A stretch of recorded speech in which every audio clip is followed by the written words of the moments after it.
let's start the recording and enter the Ramble Town. Because I gotta be honest, we said a lot of stuff yesterday on Let's Talk. I'm not sure what it was or what it meant where. Because, yeah. I do like Rogue Robin's time codes. Let's talk FGO Mailbag the Third, a swift descent into insanity. It's like, no. Yeah, we just said a couple times we're just losing our minds. I think I said in the tweet out that I usually do, that I think raw audio, it may have been the longest episode of Let's Talk FGO ever recorded, because it was almost 3 hours and a half. Is this including, like, our voice ones? I don't think those went that long. Oh, Jesus.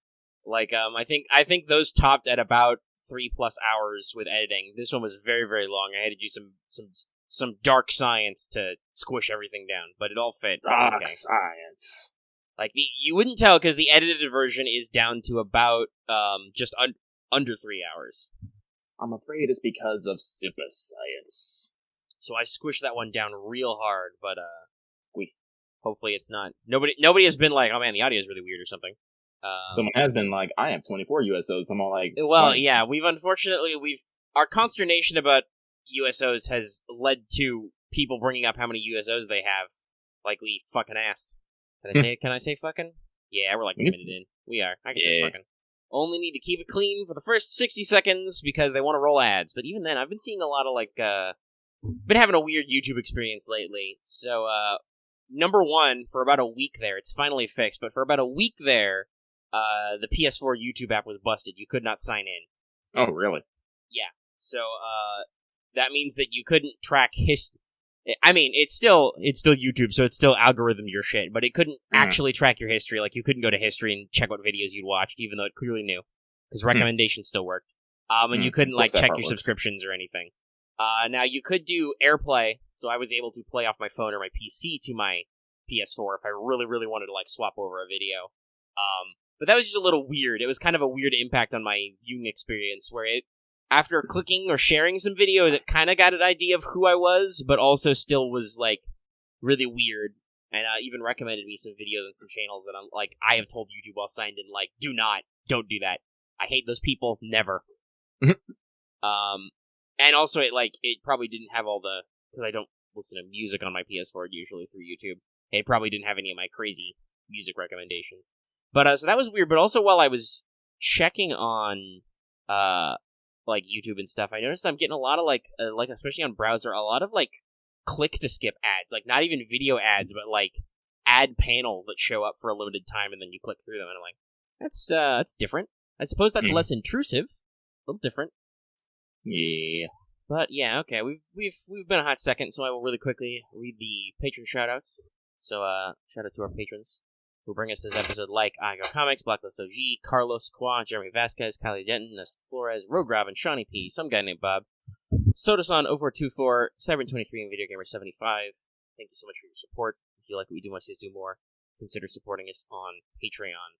Thank you. I feel slightly out of breath just doing that. I was real congested when I got up this morning. I had to take a beautiful, blessed, secret Sudafed. And even then, my chest is still a little. So, relax a little. I didn't sleep so good. I was up very late trying to make sure that episode got posted in a timely fashion. It's been a while. It's been a hot second since I had to do that. But apparently it's doing good. I'm guessing it's the slightly clickbaity but completely accurate title about us losing our minds. Alright, so Lucky has put the Monster Girl Encyclopedia 1 and 2 into his Amazon cart for reasons. Solid. Research. I'm gonna keep this receipt and I'm gonna write it off on taxes. Fair enough. There's a lot of stuff we could probably write off on taxes. Yeah, if we actually technically, if I really wanted to, I could probably. So, since you brought that up, I feel that's a good time to bring up some interesting purchases I may have been making lately. Yeah, and because I alluded to testing out some stuff on Let's Talk, but I figured it'd be better to talk on FGO, not on Let's Talk FGO, but on WhatsApp. Blah. English, I speak it sometimes. And this was actually really funny because you brought up, because we got a question about figures. You brought up a figure off website seller Ami Ami. Yep. Who I have technically done business with recently. I say technically because I'm pretty sure they gave me back my money and haven't actually given me anything yet. Because it's weird. So, I was cotton onto Ami Ami as a seller for the FGO wafer things. Because we're basically, you can get a Nilla wafer and a random FGO character card. It's very gacha-esque. Which I thought, that'll be cool for a cute video. And on Amazon, they're quite expensive because they're probably imported either from the Amazon seller or the Amazon seller has already imported them. And some of them are old. That's always a problem dealing with rando shit or limited print runs. When stuff is old, the price goes up. You know, the moment something is out of stock on Amazon is the moment some asshole will sell it, slightly used or resold for like 2 to 5 times the normal market price. Thanks, guys. Yep. But so they were a little expensive, so I was cotton onto this by a fan that the price was actually pretty decent through Ami Ami, which it was. It's only about 2,000 yen, which is about $20 US. Now, the first interesting thing about this experience, which I will let people know if you're interested in this seller, I think they're legit, but their way of doing business is a little different than, like, your Amazon. So what I had to do was, first, to make the order, you have to give them all your... You have to have an account, you need to make all your information, and give them your shipping address, and give them your selling information, and pick a shipping method. But they won't actually charge you or tell you how much shipping is going to cost until they've had a chance to confirm the order in real life and get back to you. At which point you then have to confirm the order, and you can swap payment information or shipping then, because that's when they have the finalized price. Which is a little, to me, that's a little, not like full-blown alarm bells, but I'm like, that's a little weird that you take all my important information, and then you're actually going to confirm it and take all my information again. But okay, I ran with it. And I'm glad they do this confirmation process, because the thing they recommended to me... What's up, Lucky? Oh no, I'm on Weapon Grade's wife who's looking at shit, and a lot of shit's sold out, and I'm angry. That is always a shame. I think there are a few. We got shortages because the thing's still going around. But I'm glad they did, because they recommend like DHL, like the partial shipper, to ship it to you, and I'm like, well, that'll be cool. That's like, business days and blah blah blah. Then you open it up and it's like, oh yeah, the price to be shipped by DHL will be literally the exact same cost as the item. Which immediately Omega was like, no, we're not doing that. It's not that, because, like I said, 2,000 yen is about $20. Doubling it to $40 is not a crazy expense, but on principle, I was immediately like, I refuse. I'm not doing that. I don't know why, but I was like slightly incensed at the idea of paying the literal cost of the item in shipping.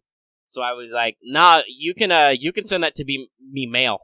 I'll take that. But then after that, they got back to me with another email, which is like, hi, your product has been slightly delayed because the postal service in Japan, because they're actually in Japan, that's why they sell you the stuff in yen, etc., has currently suspended shipping to your country or region. We'll let you know when they open it up again. So I'm like, all right, whatever. I'm still not. They're like, you can always change your shipping information. Try DHL or whatever to get it faster. I'm like, nope, not doing that. Listen. I'm in no hurry. You can have my money when you get it to me. Until then, we'll just wait. But that was definitely a weird, like, I'm still too used to Amazon. Like, our Patreon has been doing super gangbusters lately, and also YouTube revenue's pretty up. Hopefully, we're in a good pattern to be making a little bit more money from this venture. But oh my, wow, okay, we're doing real good. We're in the first week of June, and thanks to even though it was short. Thanks to Lucky doing a drink stream with FGO, we're already pretty locked in for our low-end revenue for the month already. So I'm pretty sure this month can't help but be good. Thanks, Daddy Google Bucks. Ooh, they have phone skins. Oh, sorry, I'm at another website now. Yeah, Lucky's just doing his shopping while I tell my story. Yeah. That's okay. We do that all the time. Somebody else gets on a tangent that we don't have anything to add. It's like, okay, well, I'm just gonna go check Twitter. I'll check my emails. But yeah, so I got in a little bit of a spendy mood. I have actually locked in a purchase for Super Mario Odyssey. I finally pulled the trigger, even though it's still almost like $60. I was like, I got a little bit of Amazon credit left. I'll do it. So now I have more incentive to get off my butt and beat P5R, which I can do because my ups finally arrived and all my shit's plugged in, so I don't need to worry about sudden outages anymore. That's good. That's a lot of peace of mind. Fits in perfectly. All the plugs work. And maybe I can tell some stories about that one later. We'll probably have a little bit of JRPG talk, I think, because you have been very quietly playing a couple games in your off time. Oh, and also, not to put this on you, but if you feel like talking about your near-death experience, you should probably actually talk about that on air, too. So I ordered a Super Mario Odyssey. Amazon's still in, like, the whole, like, delay period where they're like, it'll be, like, a week now, even though it's Prime. Which I'm still like, hey, listen, somebody else I ordered from recently literally told me the mail isn't coming to my location right now. I'll take a week. Oh, man. Man, this is great. He's found something. Hang on. It's kind of great. Just click on that. Oh, wow. Okay. Damn, that's good. That's a little pricey for a Switch. Well, actually, I don't know if it's pricey for a Switch skin, but wow. But still. The problem is I usually carry my Switch around the house. I'm not sure that's gonna go over well. That's right. Omega would be more concerned about doing this around his house than out in public. That's fun though. Neat. Lucky digs around just for anime goods. There's a lot of fun stuff. We actually talked a little bit about like figurines and stuff on online. Yeah, stuff. if you guys want to find some interesting stuff, make sure to check out Weapon Grades Waifus and Funky Garage. Yeah, definitely need to browse these stores sometimes. Yeah, they have interesting stuff. But so that's something I like I said, I locked in because I'm actually kind of a fan of a lot of the, I've played a lot of classic Mario stuff, so like, and I heard Odyssey was really good. I was just hoping that someday the price would go down, and it really hasn't, so I guess I'm just gonna, I felt the Switch urge, so I'm gonna suck it up and buy it, and I'm also gonna get I believe next week they announced the first DLC for Sword and Shield goes live. Something like that. So I'm gonna check that out. Hopefully that's not too much pain. It's fun. Looks cool. So yeah, there's a lot of fun stuff there. But 2 weeks, okay. That gives me some time still. I'm fine. I'll get my my switchiness in though. Just like I said, I've felt an urge, especially with like power being weird and stuff, to be like, man, I haven't. My Switch literally gathered dust, and I dusted it off, and I'm like, I have not played you in a hot second, Switch, even though you were a really good purchase. So I'm gonna got caught up in a little bit, but I don't really have any big buys I want to do. Like, I've already got my pre-order for Cyberpunk, but that's still not for several months. I need to work on P5R and Final Fantasy VII Remake, but that's still just kind of like in the background. We talked about this last week. There's a lot of little games I want to buy, but I'm just like, no, don't do it. Don't you buy Minecraft Dungeons, me.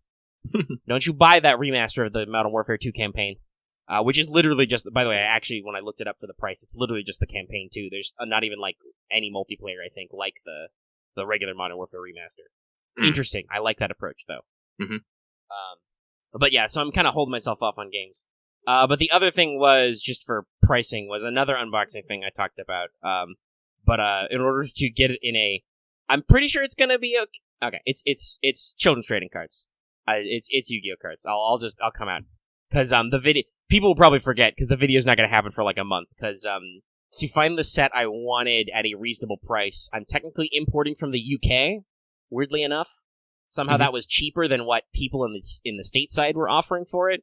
It's weird. Talk about that demand. I think because it's the UK, it'll be okay. It'll all be English. If it's like, if I accidentally get them in like German or French or something, I'll have to ship them back. But I think it's gonna be in English. So that's gonna be an interesting. I just did it on a whim, and I'm like, I've already, even though I have like a month to plan, because it was cheap shipping. It wasn't free because it was not like through a Prime reseller, but it was relatively cheap. So I'll take the month,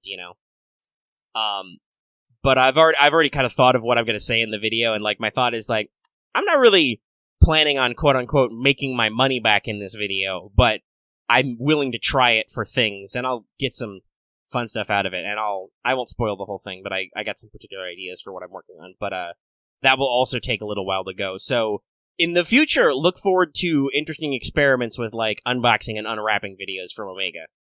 Get water. I also had some spicy. Well, that'll give it away a little bit, but it was the thing I talked about. It's Mystic Fighters. It's the Dragon Maid one. Because I'm thinking that'll be an interesting target to go for. But like I said, I did a little bit of research after I ordered it, and I'm like, oh, there's some interesting like math and patterns here that I'll get into, like I said, in a video. But I have thoughts and feelings and ideas, so it'll be pretty interesting to do some stuff. And if depending on how it does and what kind of response I get, that might like that might be an interesting little thing to do occasionally, much like we've talked about occasionally, like in future we might do like, oh, we're just gonna, spend like, buy a single 80 pack and like roll story for a streamer video or something, Mm-hmm. Because a lot of people, I do think, like the randomness, right? Like, a lot of people watch roll streamers. A lot of people tune in when you're playing FGO or rolling. When I used to record or do streams for rolling, those were actually very big for us. And I know we have a lot of connection to stuff. I did not pull the trigger on the Ghost in the Shell box. Maybe next month I'll buy that and do it in a month shipping or something. We'll see. But alright, I really need to go. Well, yeah, I suppose, Axe, that's one, like, people, it's, you've got the up and downs, right? Somebody holds something in their hand, you get the suspense of them opening it, you get to ride the emotional roller coaster with them, which is, I think, what a lot of people like about streamings. I think part of the reason why my continuing Yu-Gi-Oh! Streams have been so popular is because the game makes me yell and scream, but also sometimes do goo, Mm-hmm. Similarly, like, I think, Sekiro was probably the most recent one you've done like that, but I feel like that was fairly popular with people because you would do a lot of yelling and screaming in both victory and defeat, right? Yeah, that's true. But alright, Omega needs to step away and grab his water right now, because he's very thirsty. I had some spicy, definitely not wings because they don't contain any bones, so they're not real wings, but they were definitely chicken and they were spicy, so I really need water. So boneless wings? Chicken tenders. Yeah, basically. They're called zings because I don't think they're legally allowed to call them wings. Because they're not guaranteed wing meat, but they're okay, but they're a little spicy, so I'm a little... Boneless chicken. Yeah, boneless chicken. Yay! Don't mind, Lucky's looking at his art folder and being like, God, I do not like my art. At all. There's a lot of shit I just don't finish. It's just not. It happens.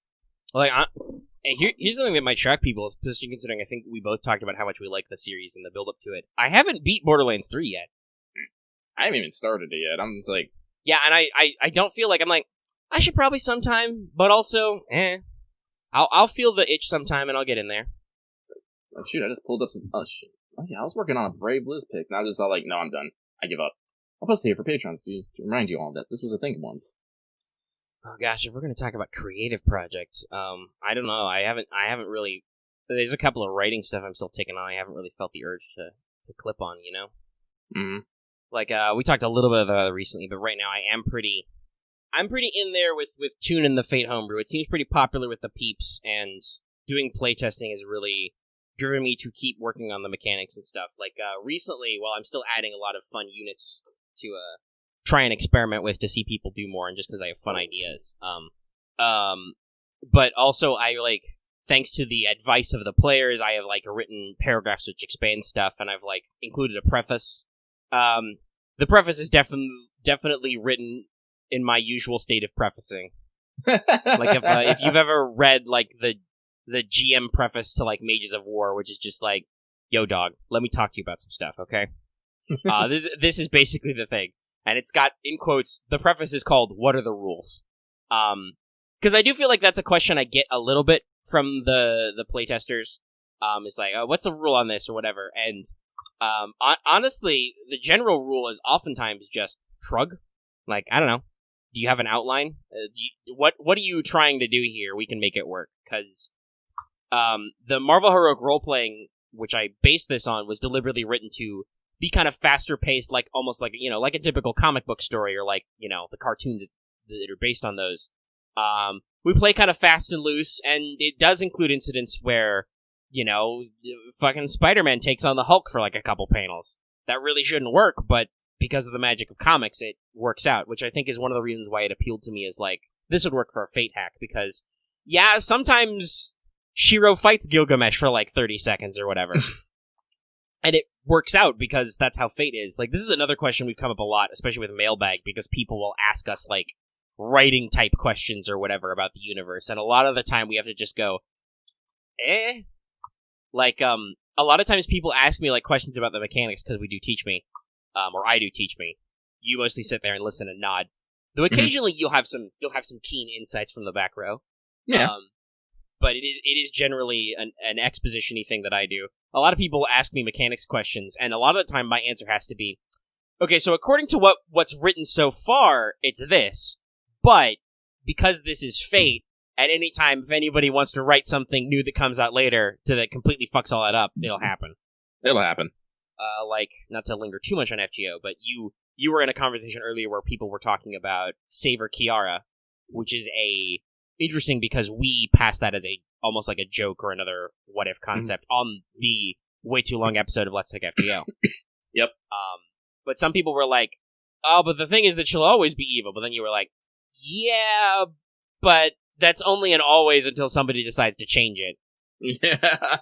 Like, I didn't weigh in because I was trying to get food and stuff at the time, but what I would have put into that conversation is like, okay, so the joke is that she has the possibility to be a messiah, but always fucks up. But the moment somebody decides it's funnier that she didn't fuck up, then it's on, right? Like, the moment somebody decides it's a more interesting story, or it's a more entertaining story, because we've talked about that at length with Type Moon, where they have that strong ability to pivot from, like, super dark, serious shit to their April Fool's jokes, which are really, really funny and interesting. Well, like I said, it's all, like, even just in the rules intended, like, just on the fact of how Alter works. Like, all you gotta do is just, like, okay, she's Alter now, boom, save her Kiara from Salt and stuff. So it's like, I think the line I like is like, you're trying to talk about absolute truths in the Nasu universe, and that don't fly. It just don't. Ugh. Negative. It's gotten quiet. Oh, he's typing, that's why. Yeah, somebody asked a question that I figured would be better to just type a reply to rather than talk about it. But, yeah, so that's kind of, I wanted to, like, take that feel and put that in the preface, which is basically like, okay, listen, I literally put in a note, this fate is not balanced, and arguably neither is this game. Like, like, Axe has commented a couple times, like, because I brought up examples, like, Axe is like, oh man, Achilles is really, really busted, how could he be playable? And myself and several of the players are like, well, I mean, he just is. Because there are a lot of top-tier servants who are really, really good, but the point isn't to, like, oh, we've got to balance them so that they can... No, they're not balanced. In Apocrypha, there's literally only one guy that can hurt Achilles, right? Like, there's only one person with the qualifications on the other team. But hey, guess what? That guy sets it up so that he manages to, like, put Achilles through this whole arc and stuff. And, you know, it comes out that, you know, Achilles has his own story arc and does all this stuff and moves on. It's not, like, ultimately, I tried to write in several points, it's not about winning, per se. Like, this isn't a game you play to win, it's a quote-unquote game you play to have fun, to vaguely emulate the feeling of the Fate franchise. I think that's another one of the discussions of the types of players there are. Yeah, some people like to win. Yeah. They see the game as like we do some computer games, the point is to, quote-unquote, win the game, beat the encounter. Yeah. Whereas, especially the way I've taken to writing the Quick Fate and writing these rules is, I mean, yeah, sure, if you get your enjoyment out of, you know, winning the big showy battles, that's fine, but also maybe it's not about that. Rule of cool is always awesome. Oh, to the question about Achilles, his Amarantos ability, his legendary invulnerability is if they have a divinity or use a divine construct that can hurt him. It's both. But yeah, there's a lot of that fun back and forth, and so I like decided to write like, no, this is truly written for like, the rules are loose guidelines. The way I wrote it is, you can make the rules are written so they're supposed to be plain to read and supposed to be flexible, inherently flexible and fast paced, so that you can conform them to your needs for the game. And I wrote down specifically, that's the only need. The game isn't egotistical. The game does what you want, not the other way around, basically, right? Like, obviously, there will be times when the dice rolls don't come up your way, or you're like, oh, because of the certain limitations I've placed on myself, things don't work out. But in general, the purpose of, like, assembling the rules and building the mechanics is so that you get it to do what you want out of a story. I feel like there are definitely some games where are not written that way. You do what the game wants you to do or tells you to do, not the other way around. Like, that's a thing I think with a lot of designs for, like D&D, like certain versions of D&D have definitely been like, no, you're playing D&D right now. You need to do D&D things, otherwise it doesn't work. Which is often why I think that why people try and hack D&D so much, because they feel like it doesn't do exactly what they want it to do. and have to like grow out of their framework, and also why you get a lot of people who also just try and make D&D flow into the other thing. Like they're like, oh, like so I've heard so many people say, oh, I'm gonna try Fate with D&D, and I'm like, I mean, you can make that work, but you're definitely gonna be doing a lot of free writing there. Like, and I'm not anti D&D or Pathfinder. Like Pathfinder's another really good example because that was very much written to continue to support a certain D&D aesthetic because D&D was going in a different direction. I'm not against them. I've played them a little bit. I've never been a super huge like D&D or Pathfinder guy, and especially because my favorite edition of D&D is still 4th, just because I like the tactical nature. Like, I know a lot of people are like, it was just like a video game, but I'm like, okay, but I was born in 1992, and I've been playing video games since I was like 4. Like, I played video games before I could read properly. So, being like a video game is a plus to me. Alright? Thanks, guys. Bye. Max, remember, stop. He's literally talking about how he likes it. I mean, yeah, but that's it was interesting though. Like, yeah, I get what that is. Like, people would have been more if it wasn't called Dungeons and Dragons, but at the same time, it's got a lot of the aesthetics. They just did something different with the mechanics. So that happens all the. Speaking of video games, that happens all the time, right? Like, usually you keep certain core mechanics, but other times you'll like completely rebuild things. Like. I mentioned like Final Fantasy VII a little bit earlier. Like Final Fantasy is a game series that they have touchstones, right? But they almost every new game rebuild the battle system in some way. Whether it's you know like, oh, we're not doing regular jobs anymore. We all have different characters and whatever, and then go back. I haven't actually played or read a lot of 5th. I think they learned some lessons, but also they did a little bit of a return to form. Which is what people wanted, so I think it does the D&D thing, but also I at times feel like it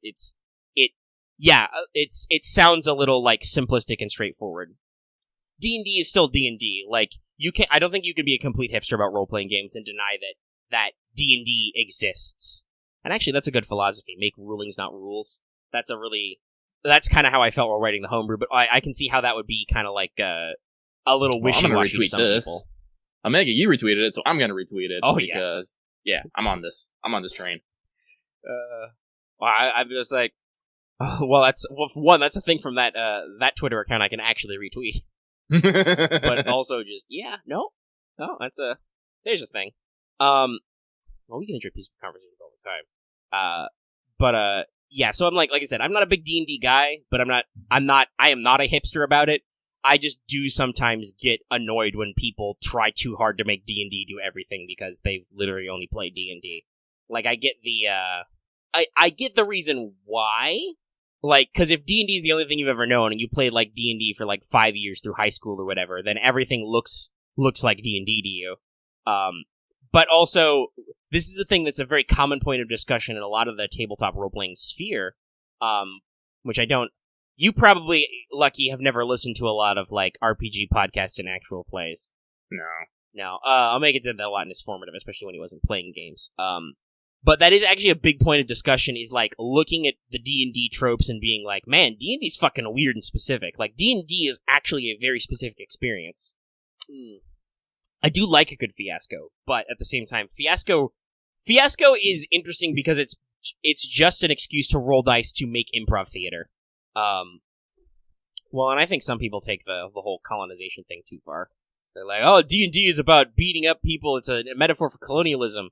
This is funny. A YouTube channel I watch, is doing Lord of the Rings in review, which got me encouraged to, actually go back and watch those because I haven't seen them in a while. So I started watching the extended edition of Fellowship of the Ring, and I say started because that's like 3.5 hours, not counting the 30 minutes of credits. So, I'm not through rewatching it yet, but that reminded me that, like, Tolkien set up a lot of these weird D&D-isms, right? Like, oh yeah, I'm a ranger. That means I'm like Strider. I'm like Aragorn. But if you actually like read the books or watch the movie, you're like, dude, you're not very ranger-esque. Like, okay, yeah, he has a bow, he has a sword, he is in the woods, he has like herbal knowledge, but Aragorn is basically, just though he's called ranger, is basically a light fighter. Like, I also have a bow and I have a sword, but also I have like the whole nobility and the kingly thing behind me and whatnot.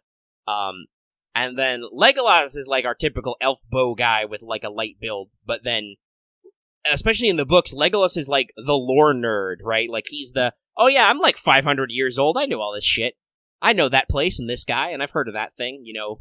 So it's very interesting to see how we drift from how D&D was and all of Western fantasy was very clearly inspired by this, but also like, man, we really went some weird ways.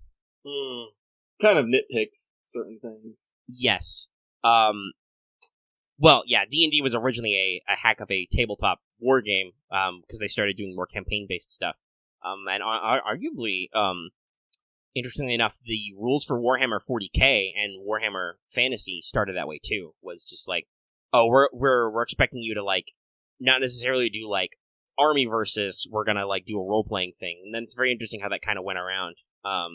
Especially considering the 40k RPGs were by Fantasy Flight, and then 40k Games Workshop pulled a license and gave it to somebody else. And I don't think a lot of people really have a positive impression of Wrath and Glory, but that's a story for another time. But yeah, so basically, like, I was just getting on this tangent because I was saying that it's interesting to see people like go whole hog on making D&D fit into things when D&D is its own really weird niche thing. And then that actually can dovetail into some other stuff, because then like a lot of JRPG tropes are based on basically backporting D&D into Japan, and then they went their own weird way with it, right? Oh, Record of Lodas War. Good times. And some JRPG type fantasies are more D&D than others, but others are not, and it's really weird to see that whole like cultural loop there. Basically, the game of telephone. Mm-hmm. I'm never gonna get over kobolds. Yeah, so if you've ever wondered why are kobolds dogs in anime and JRPGs, it's because there was a mistranslation in the monster manual where instead of saying they were dragon-like or lizard-like, it said that they were dog-like. So, like old school nerds in Japan just think that kobolds are dog people. It's very funny. Actually, that's a good... Well, gnolls are hyenas. Yeah. Which, I believe the hyena is technically a canid, but they are not directly related to wolves or dogs. By the way, Tyranno, you were in completely the wrong chat where you're listening. You're just throwing shit out. Yagas could be kobolds. I think they're just animal people, though. They're Stando Wolfmans. Stando Wolfmans. Which, by the way, there were like werewolves and things in Tolkien. Just those were all in like the Silmarillion and stuff. Oh yeah, I never touched the Silmarillion. It's okay. The Silmarillion. So it's interesting. Like a lot of people like probably think of Lord of the Rings as like, well, especially because Lord of the Rings it only got popular in the States during the 60s because of counterculture. Hippies loved it. Mm-hmm. You may have heard ancient phrases like Gandalf for president and Frodo lives. Like those were 60s counterculture slogans. It's weird how that works out. But the Silmarillion is actually like a really epic dark fantasy tale about how evil keeps fucking shit up and heroes keep dying, basically. Like, yeah, sorry, high school Lucky cannot handle that. No, and it's also it's written like a mythological tome, and it was never finished, so it's very dry. Omega has literally passed out trying to get through the Silmarillion before. Like, literally, like, I used to listen to books on tape a lot, and I still do occasionally with audiobooks, but, like, there were points where the Silmarillion was so not necessarily gripping and intriguing that I literally, like, passed out and missed a couple of segments, and I was like, I have no idea what the fuck's happening anymore. So, like, it's a very weird tome. Like, Tolkien didn't even finish it. It was published posthumously, finished off by his son, who basically, like, took his final drafts and cleaned up. But it's really, like if you're thinking about, like, Dark Souls type shit, it really is, like, that tier where, like, oh yeah, the Great Satan just got loose and, like, fucked all your shit up.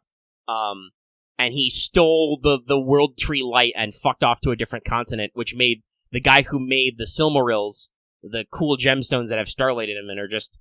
I still don't understand. I think everybody wants them just because they're that cool, right? Like, it's almost like a classic, like, mythology thing where just like, yeah, this guy just made these gems which were so pretty and so shiny that people just want them. And I'm like, I mean, that sounds accurate to me. Yeah, it sounds mythologically appropriate. But he was so 100% butthurt that Satan stole his gems and killed his dad that he did a lot of fucked up shit. Like, he went to go get on boats back to the Middle Earth from the elf lands. And there were some elves who were like, "Yo, dog, you can't have our boats." And he was like, "Very well, I shall stab thee." And he stabbed all of them, even though they were relatives. And then when he gets to the shores, some of his guys are like, "Man, Middle Earth's kind of fucked up and dark. We should go home." He's like, "You're not going home. I burn the ships." Like, and begins his, like, super metal quest for revenge / I want my shiny rocks back. There was a dragon in the Silmarillion who was so huge that he, like, knocked over mountains as he went past and shit. Like, that's crazy. That's awesome. Like I said, there's a lot of weird heavy metal shit in there, but also it's really buried in all the Silmarillion shit. Like, Shelob's mom is in the Silmarillion, and Tolkien was never sure what the fuck it was, but he was like, yeah, it's like a weird spider-like thing from the outer void that spins webs of unlight that made the, like, gods of Middle-earth be like, huh. And she, like, sucked the light out of the world trees, the sun and the moon tree, and was gonna eat Melkor, aka Satan, but he managed to scare her off with some Balrogs, and she just disappeared and never showed up again. Literally, Tolkien had no idea what happened to her. He was like, yeah, so either she, like, fucked off back into outer space, or she, like, got so hungry she ate herself. I don't know. It's really, really weird. It's, there's actually a TV trope that describes this. It's angels, devils, and squid. Ungoliant's the squid, where she's just like, where the fuck did she come from? So yeah, it's really interesting to like, read all this stuff on the high level and be like, man, that's really dark and fucked up, and then be like, wow, that has no bearing whatsoever. I'm actually very curious what they're gonna do with Amazon's working on a Lord of the Rings series that's gonna adapt maybe some of those stories. Very interested to see what they do. Because there's like basically an Atlantis plotline in the Silmarillion, where there's the super cool Kingdom of Men, but then after Melkor fell, his good buddy Sauron showed up there to Atlantis and got those guys to be human sacrificing Satanists until Super God, who never does anything, got so mad that he literally sunk their entire continent. It's real. Tolkien's writings are really interesting and very formative, but man, they're just... Well, yeah, so in the Silmarillion, there's Eru Ilvaltar, who is basically God. He's like the Judeo-Christian God. He's big. He's in charge. He creates the word and the music that makes creation. But after he makes it, and he makes all his lower-ranked gods, the Valar, who are most of the important ones who do stuff on Middle-earth, he's just kind of like, nah, I just made my creation. I'm just gonna chill and see what happens. Gonna make some elves and some men, and we're just gonna sit back here and chill. But apparently he directly intervened to fuck over Numenor when they, like I said, they got super metal. It's weird. That was I'm gonna say, like, 10 to 20 minute fork on the Silmarillion. Yeah. But that just goes back to that old, like I said, D&D tropisms. Though that does remind me, Lucky, since you are working on a Monster Girl game, will there be kobolds in it, and will they be dogs? See, that's the thing I've actually been wondering about, because this is like the Monster Girl Collector is definitely, like, very anime inspired. So, like, the thing that I've been wondering is do I want to go with, like, specific sounding names for, like, species, like, using instead of saying, like, having, like, a cat girl, maybe fucking having, like, a Nekomata or something, or instead of having, just like a werewolf girl, maybe have, like, a kobold girl. So I'm just honestly, you could probably, because you're gonna have similar, like, themes or species, tribes or species or something. Yeah, so it's like I don't know, because that's one of those definite things I'm thinking about is do I want to, like, I kind of want to just have kobolds be the wolf girls, just because, I mean, wolf girls, and it gives me a name. To be of the beast type and probably be in the forests. And then who knows, maybe, like, later, maybe up in the demon lands, maybe there's actual, like, werewolves and they're much rawer or something. I don't know. But yeah, that's probably, some of that's probably going to come out once you actually, like, do your research and do your list building, right? Yeah. Like, as I said, that's why I'm hoping for the, the monster. I have the Monster Girl encyclopedias, like, in my cart, right? I haven't ordered them yet, because I'm searching around for other things I might want to buy and just buy it all at fucking once. Yeah, that's a way to do it. So, but yeah, when I get them, I'll definitely be going through and be like, okay. So we have this, and then we have these subspecies, and because that's the big thing, and to keep from like having like too much. I guess I want to say creature bloat, because I said I'm already at like 80 different monster girls right now. I definitely want to maybe do like subspecies of certain ones. It's basically the old RBG trick. It's like, here's a monster. Now here's a stronger monster. It looks exactly the same, but it's a different color. Right, the classic Final Fantasy. You fight a purple bat in Cave 1, Dungeon 1, and then you, like, 5 levels later, you fight the Vampire Bat Lord, who's, like, red and huge, but it's the same fucking sprite. Yeah. So, it's not gonna be that is a very Japanese JRPG animeism, you know? And I would say, so, like, avoiding bloat and stuff, obviously we talked about that, that's really good to, like, have your focus, keep to your set.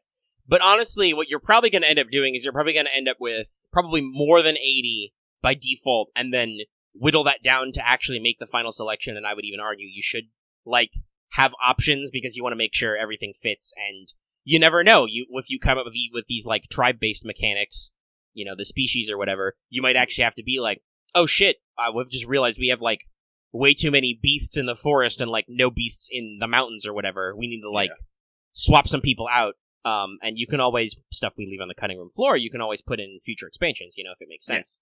Yeah, but like I said, right now I'm definitely thinking about, like, for example, like Kobold, but then I was also thinking there'd be Lamias, who would be, you know, like, you know, there'd be kind of snake, but then you get, like, Naga, and that's a lot more snake. Mm-hmm. And then the biggestest snake lady could be Rajanaga. Mm-hmm. Who knows? I still say I do kind of like that idea that, like, you know, some of your ultimate rares are like the boss monster of the species, but there's only one, the queen or whatever. Yeah. Just like, and do that kind of like accelerating levels. Mm-hmm. So, yeah, so it's like, it's a lot of decisions. I'm just like, again, like, words. I can't think of them. Fuck. So yeah, basically I can think of a lot of monster girls on my own, but you know, and just like mull overhead, but I actually want to get lists of them in front of my face so I can be all like, well, yeah, you want to do research and comparison, and that, if I'm remembering rightly, that is the sort of thing that MGE and stuff like it do, is like, oh, so this monster girl is in the blah blah blah class. Mm-hmm. You know, like, this is a construct, or this is a demon, or whatever. Which is helpful to see how other people do categories to kind of, like, work on your own ideas, right? Like, honestly, not to double back too hard, but since this is an example of game design I have been working on, it is really helpful to see what has already existed in Fate to make Fate homebrew characters, because if you don't know what you have to compare to, it's like, you get a decision paralysis, basically. You're like, mm-hmm. Oh my god, there's too many monster girls, how will I ever? Mm-hmm. But if you, like you have already done, where you're like, okay, I'm gonna have about 80 total, we're going to have so many per zone, I know what my zones are already, you can narrow down your choices and actually, like, start building a rough list and then refine it down. Yeah. And then if you're like, oh, I have too few for this, or I have too many for this, you can start moving, editing, other stuff. That happens all the time with, like, building Mages of War, there was a lot of editing and unpacking of, like, talents and other stuff where I'm just like, ah, shit, there's not enough in these zones. And usually that comes from just something simple, like, Marth does math and is like, hey, do you know that, like, water is, like, the weakest tree? And I'm like, no, I did not realize that. Okay, hold on, let me go edit that. God damn it, I'll stop a message, and I just said, but I also water. I was like, God fuck damn it. Rip. Yeah. Okay. So, yeah, with the Monster Room, I'm gonna look through the books, I'm gonna go, a lot.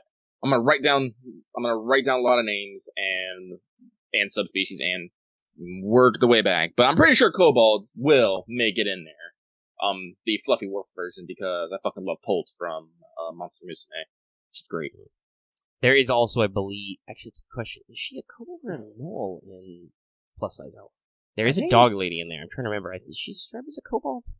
I'm not sure, actually. I just remember her name's Rika, if I remember right. Yeah. But possibly Leica.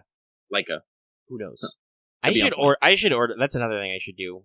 Hold on. Now Meg has to look at his bank account. I got like 4 volumes of that stuff sitting in my Amazon wish list, and maybe I should just order it. That would be relevant. Maybe I'll wait until Lucky's decides he's going to sit down and do some stuff. Let's see.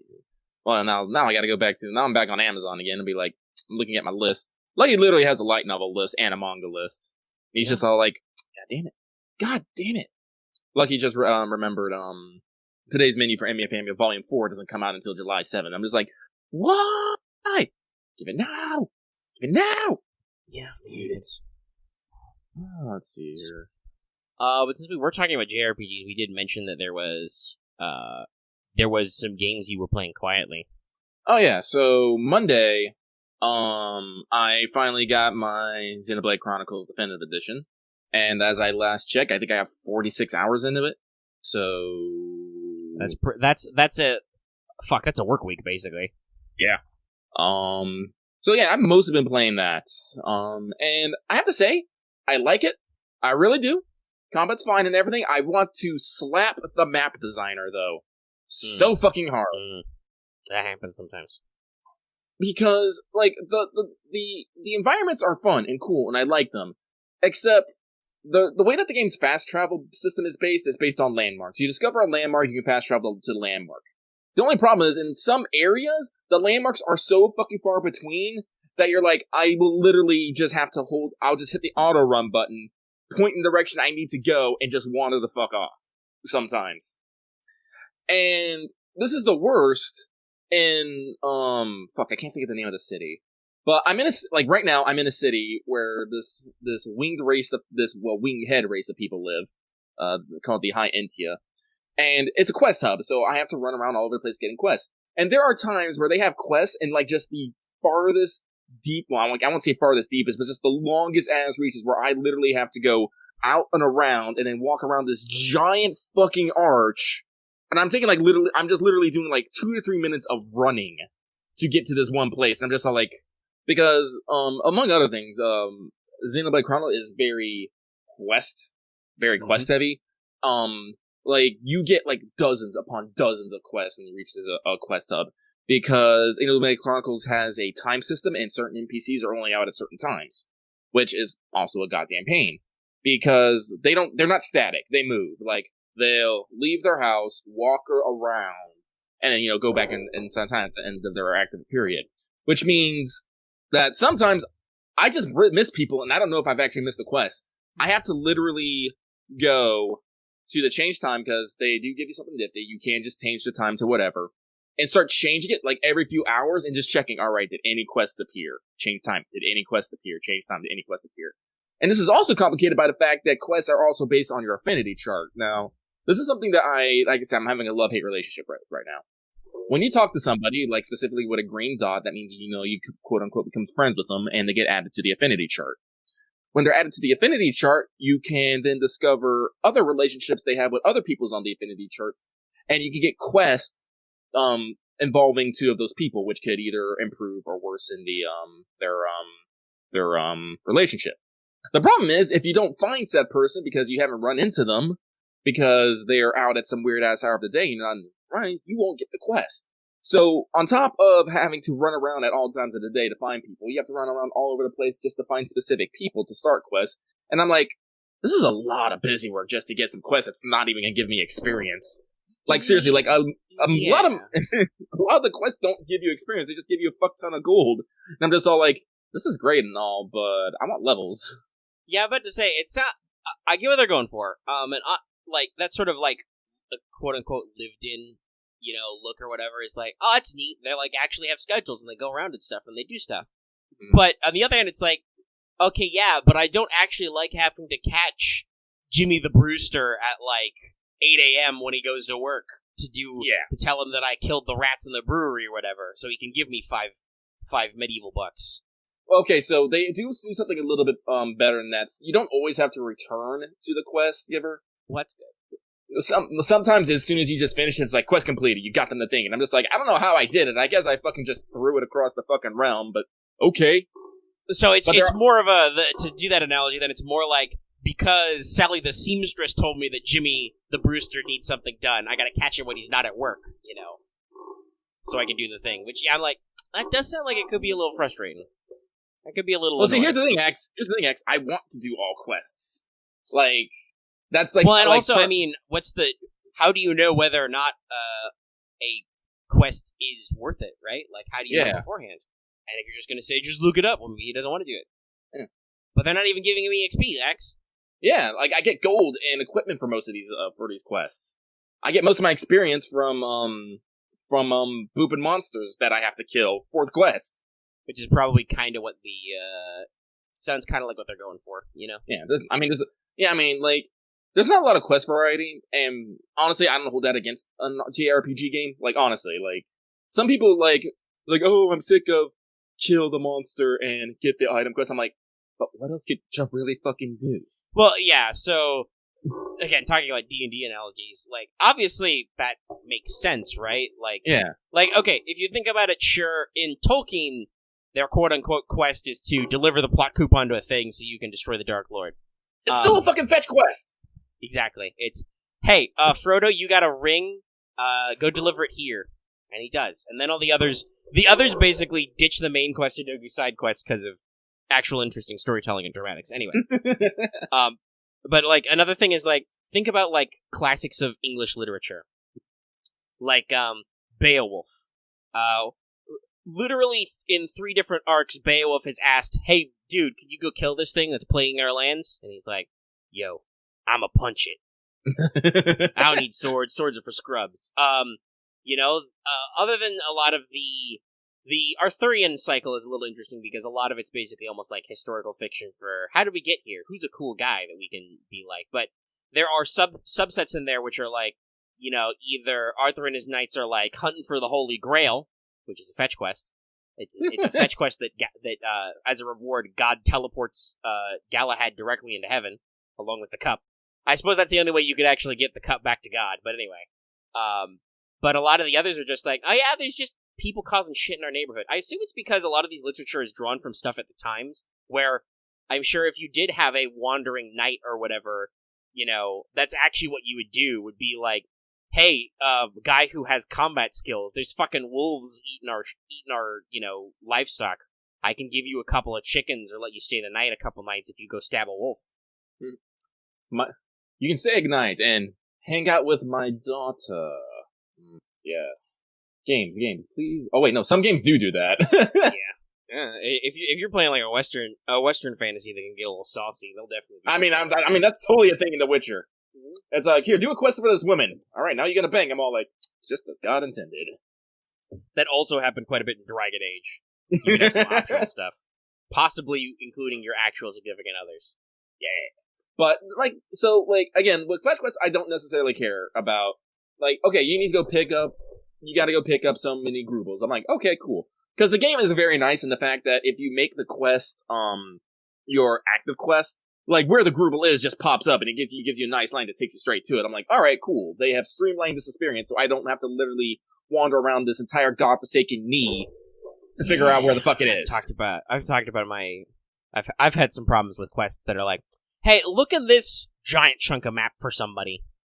That plagued me a couple times in Breath of the Wild. Yeah, so it's like it hurts, but it doesn't hurt super bad. And but I said, this still has this problem because one of the the pick up the McGruble thing is our maps have things that are called collectibles, which are just items that are on the ground. You can pick them up and you can use them for fucking gifts and give them to your people so everyone likes each other better and you can get sweet, sweet romances. Well, I don't know if you can romance, but I'm totally shipping certain people in my party just because that's how lucky do. But there's no guarantee drops. When the map loads in, everything's given all the collectibles drop on the map and it's randomized. So I can need 5 of MacGuffin on a map. I go into the map. There's only 2 exclamation parts saying where they are. Of course, they're on the opposite side of the fucking map from each other. I'm just like, here I go running again. Then I have to go off. Fuck off question again. Then I have to go fuck off and come back later. Usually, I just switch to another quest. Alright, I'm gonna go do this real quick and come back. Lucky's over-leveled in this game, as he likes to be. Well, yeah, that's basically my P5R story this week is basically, I only played a little bit, turns out I'm not as unga-munga swole as Lucky, and I may need to go grind a little bit so I can brute force this boss. That's it. That's my whole story. I think that's one. Like, I guess this is like one of my Lucky's stamina things. Is I don't mind just mindlessly grinding a lot. Sometimes, honestly, I don't mind a good a quote unquote grind in a game, especially because we talked about with Royal with the insta kill. Sorry, I lost my train of thought there for a half second. It's actually really, really easy if you're in the appropriate area to just go, hey, give me your life and also your money and your EXP and your personas. So you can actually like get a lot done. Like I'm literally planning. I think I'm gonna when I actually get into it, which hopefully tonight I can get some time to do it if I'm not doing other stuff. Playing a lot of gacha, which is distracting. There's a lot of different stuff going on, some of which we might talk about. But I think I'm literally just gonna teleport back down to the bottom of Sai's palace and just sprint my way to the top and see how many levels I get. Because that'll probably work. I do know in Sai's palace you can get a lot of XPs because I think Scotty is the big scary one in there, and I think she like if you know where she spawns, you can usually get a few levels out of her. Because I definitely remember that. I definitely remember before I went grinding in Mementos a couple of times because I had to do Mementos missions for social links, confidants. I've got a couple close to maxed out or maxed out. I think I got like Fortune at 9. The devil really high up there. Did hit the plot point where a counselor gets maxed. That was very interesting. That was a very interesting session. But I'm pretty sure I was already able to like instant kill mobs on the bottom floors of Sai's palace, and that was several grinding sessions ago. So I think I will be able to basically instant kill my way from top to bottom if I need some more levels, just so Sai stops totaling my entire party every once in a while, which she has a bad habit of doing. Lucky was actually a little distraught to learn out that I completely like sidestepped all of Sai's second phase bullshit somehow. I'm not entirely sure how I did it, but I literally beat like once we got into phase 2, I literally beat Sai. Like I don't even think she got a second turn. Honestly, I think that's the point. The gimmick is that she's all tough and stuff, and she wants to win. So the only way to beat her is just to brute force her. Yeah, and I think because I remember, apparently in Sai's second phase, it becomes like an elemental roulette. Yes, which is actually different. I have gotten both Sai and ice out of it. Yeah, so I got ice the first time, and I think I literally just blew her, like I had on or whatever. So I just blew her up with a bunch of fire, and she went down like super quick. She didn't even get to roll the roulette again. It was just nope, she's done. I'm like, then you definitely because I'm pretty sure if you're doing normalish damage to her, now that I'm doing. I have decent chance, but I didn't have my team set up to do a lot of big damage. She will reroll and get Almighty, which is mostly just non-elemental damage. So what I had been doing was, because I didn't understand necessarily what they were going for, was I was doing reflex strats, but if you get her down to almost all her HP gone without killing her, she will do basically a final burst turn where she's going to go crazy and kick your ass. And I think she automatically does enough damage to wipe your party if you don't kill her. I'm not sure. But it definitely pierces reflection. Like I have had magic and physical reflect on Joker, and she has done like 600 damage to Joker immediately and jobbed him out. And I'm just like, man, I'm really annoyed by the fact that I don't get a free revive button in normal. I'm really annoyed that just taking down Joker just takes down. Well, yeah, I know game. That's always been a really annoying rule. Like it made sense in 3. It's been a little bullshit since then. That there's unless you play in literal easy mode, there's no way to recover, and if Joker jobs out, which can be really easy if you don't do persona swaps smart, right? Because his weaknesses are flexible, so you can accidentally box yourself in a corner. Especially in a boss who might switch their elemental. It's just really frustrating. So, yeah, I fought Sai 3 times back-to-back, and I was like, okay, I'm done for the night. And then I've just been waiting for the weather and for my ups to arrive, which it has. I talked about that earlier. But you were talking about Xenoblade. Yeah, I was talking about Xenoblade. So, the thing about the collectibles is a little annoying. The thing that kills me a lot is if you're going to give like an end-game like benefit thing, like to assist the players, make it fucking consistent. So, here's the thing. Shulk, main character, he's a good boy. I say boy, but he's 18. So he's like 15 in Japan. Yeah. No, he looks like it. But he gets the power to see the future. And they do this nice little thing that when you pick up an item, occasionally you'll just get a vision like, oh yeah, you're going to need this in the future. But they don't do it with all items. So anytime I pick something up, I'm like, am I gonna need this in the future? I don't fucking know. It's like, I gotta be honest, that's kind of bullshit that's a mechanic that's inconsistent. Like, yeah. On the one hand, you'll need this in the future. Okay, cool. But does that mean if you didn't tell me that I don't need it in the future? Exactly. And that's the thing I was going for. So, of course, like, because you get, like, you don't make, like, monsters don't drop money. Monsters drop parts that you can sell for money, right? So, usually I'm pretty, what's the word I want to say? Like, no, it's like all these monster parts I'm keeping. I might need them one day. And the problem is I might need them one day. I don't fucking know. I'm like, oh, God. Because, as I said, the visions are inconsistent. Like, I remember I literally at one point, because when it tells you that you need it, it puts little exclamation points like, you're going to need this eventually. I'm like, okay, cool. I sold everything else I had. I was like, okay, cool. I go pick up a quest. Immediately get a quest to something I just fucking sold. I'm just all like, oh yeah, it was fucking peachy legs. It's this item. It's this drop you get from a fucking like a electric or fire double dinosaur thing in the forest, and it was just like, hey, I'm just gonna sell. I'm gonna sell them. I didn't get a message saying I'm gonna need them. I go up. This little no poem's like, yeah, I'm gonna need 10 of those. I'm just like, you motherfucker. Ugh. So again, I was like, no, I'm hoarding fucking everything. If I need money, I am just gonna go fucking do more quests, and they will pay me, and I'll sell the fucking gear they give me. Ta-da!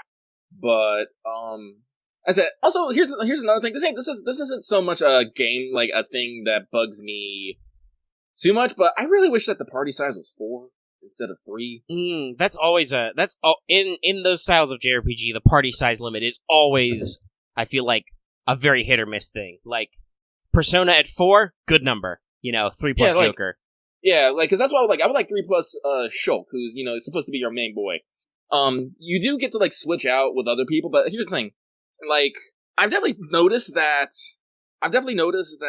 in Xenoblade, there's like, you need like a couple characters. Like, you need a fucking tank. Like, I take that back. I don't need a tank. I'm grossly over leveled, so but if I wasn't, like, I would need a tank. And there's only like 2 tanks in the game. There's Rain, who's an HP physical tank where, he just takes hits and, reduces damage.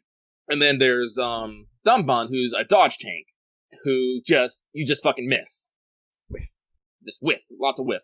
And I have to use Dunban a lot because if I use Rain, I need to put a fucking medic in there. So right, because recover Rain's HP. And I'm like, and if I have Shulk in there, I was like, that's my entire fucking party right there. Yeah, like, that's kind of a weird one. That's your whole kit in 2 guys. Yeah, I'm just like, And there's a lot of fucking other interesting characters. Like, I fucking love Riki. Oh my fucking god, I love Riki. He is literally my favorite character right now. He is small. He is cute. He is actually 40 years old, married, and has several kids, but he sounds like a fucking Shota. I'm like, oh my god. Oh man, Japan know where it at. Yes, Hero Pawn Riki. His entry movie is him falling out of the sky and then everyone using him as a volleyball until someone literally spikes him into a pool. And I'm just like, oh my god. And, again, like, Lucky's playing in fucking English, not in English, Japanese. Like, I'm not trying to sound elitist about this, but I'm sorry. Shulk in English just sounds super fucking weird to me. I feel like I remember, because you're playing definitive because you want to get into 2, right? Yeah, is another thing. I have heard snippets of the 2 dub, and I believe it also is weird where people have accents for reasons at times, and they're just like, Yeah, like, sometimes that shit works, and other times it's weird. Like, yeah, but Kilton, like, I was gonna, like, depending, like, I try to keep Sojourn back when I hear, no, I don't think it's necessarily because it's British, but for an 18-year-old, like, kid, Shulk has a really deep, I'm a fucking hero voice. And I'm just like, so, I don't know, it just doesn't, because, like, here's the problem. Here's Lucky's problem. This is his fault. I started listening in Japanese first, alright? Then I switch to English, and then just hearing that huge switch just throws me off every single fucking time. It's like, this isn't even remotely close to what I was listening to and got used to. But I'm pretty confident to say that if I started in English and then switched to Japanese, I'd have still been like, no, I like these Japanese voice better because it says, I'm a kind of a young young man who doesn't know what's going on in life a lot. He has that more innocent quality instead of the English, I'm already a hero. Listen to my voice as I tone so totally confident in what I do. Shulk has no idea what he's doing. He's like, shit, future shit, Monado! But the other ones are like Dunbar's fine. Like, Rain, I think it fits into English voice, fits into a fucking T. Then I got to Ricky, and I was like, no, I'm mad now. I'm fucking mad. Because Ricky's voice in Japanese is, sounds like a little kid. Ricky's voice in English sounds like a creepy old man. Which, when you realize, like, you don't realize this at first. When Ricky, you first get him, his age is question mark. You don't fucking know how old he is. It's not until later, after you've completed a few, like, story quests and get back, you're like, oh no, Ricky's like 40 years old. He's literally like, he's an old man. And then I realized, like, oh yeah, they probably changed his voice to an old man just to signify that, he's actually an old fucking man. I'm just like, that ruins the fucking gag of it. And that sounds like one of those things where it's like, okay, casting has some sensibilities that they're like, okay, but he's old though. We don't want to like, and I mean, I can get the reverse too. Like, you're thinking to yourself, oh, I don't know if we want to cast like a boyish voice, which would probably be a woman, to do this when we know that he's an old guy. That might be weird, but at the same time, it's like, but the point is though, right? Yeah. And the localization, casting, all that stuff is always kind of interesting because like not like Japanese have perfect casting all the time either. No. But there's definitely, you can tell when there are definitely weird times where you're like, okay, casting agency, why did you pick that guy? Mm-hmm. Let's see here. What's a good example of like another one of those? It happens sometimes. Like, I know they switched them all out, but I do think the Final Fantasy VII remake voice cast good in both versions. That's just pure personal preference. Like, they have a good selection of actors who I think fit all the roles. As far as I heard, like I haven't actually gone through the whole game in Japanese yet, so there might be minor characters. But hearing both of the major characters in both languages, now everybody sounds real fine. They all sound on point. It's hard to outsass Maya Sakamoto, but still everybody does decent work. Persona 5, I think, has a good cast and really good cast in both versions. I'm trying to think, is anybody weird in either of those? Like, you got any thoughts on that? You think anybody's, like, because you've heard both, obviously. Anybody you think is weird for, like, Persona casting? Persona? I think I know they had some problems with the original scripting was a little weird, so sometimes their delivery's a little weird, but I think all the actors in both languages fit very well. I'm trying to think, actually. No. Like, honestly, talking about it, Persona 5 did a lot of funny things, like, I'm trying to remember. Xander Mobius was a relative unknown when they cast him, but a lot of the voices you hear him do are more, loose and funny, whereas in so you linked some stuff. I won't listen probably because of copyright, but like in Japanese, Joker is Jun Fukuyama, who is known for a lot of like anti-hero roles and stuff. I think is what they picked him for, like a lot of Lelouch and a lot of villainous roles. Actually, I think, funnily enough, I think that's what they literally did in Code Geass, was they cast Fukuyama Jun as Lelouch because I think he usually does, like, villainous roles, and then they cast Suzaku as, or they cast him to do good roles before, and they cast Suzaku with maybe, like, anti-heroes. It's weird. They did some fun stuff, but they did a lot of playing around. Still in the wrong chat. Sorry, the wrong chat? Stick to one chat. Mute all other channels. If you're going to type to me, don't leave. Don't look other places. Just mute them all. That's what I do. Okay, that's how we avoid confusion. Like Lucky accidentally posting his GSSR charted secret tabletop because people were yammering away in there. Yeah. Had to yell at them to say they saw nothing. Yeah.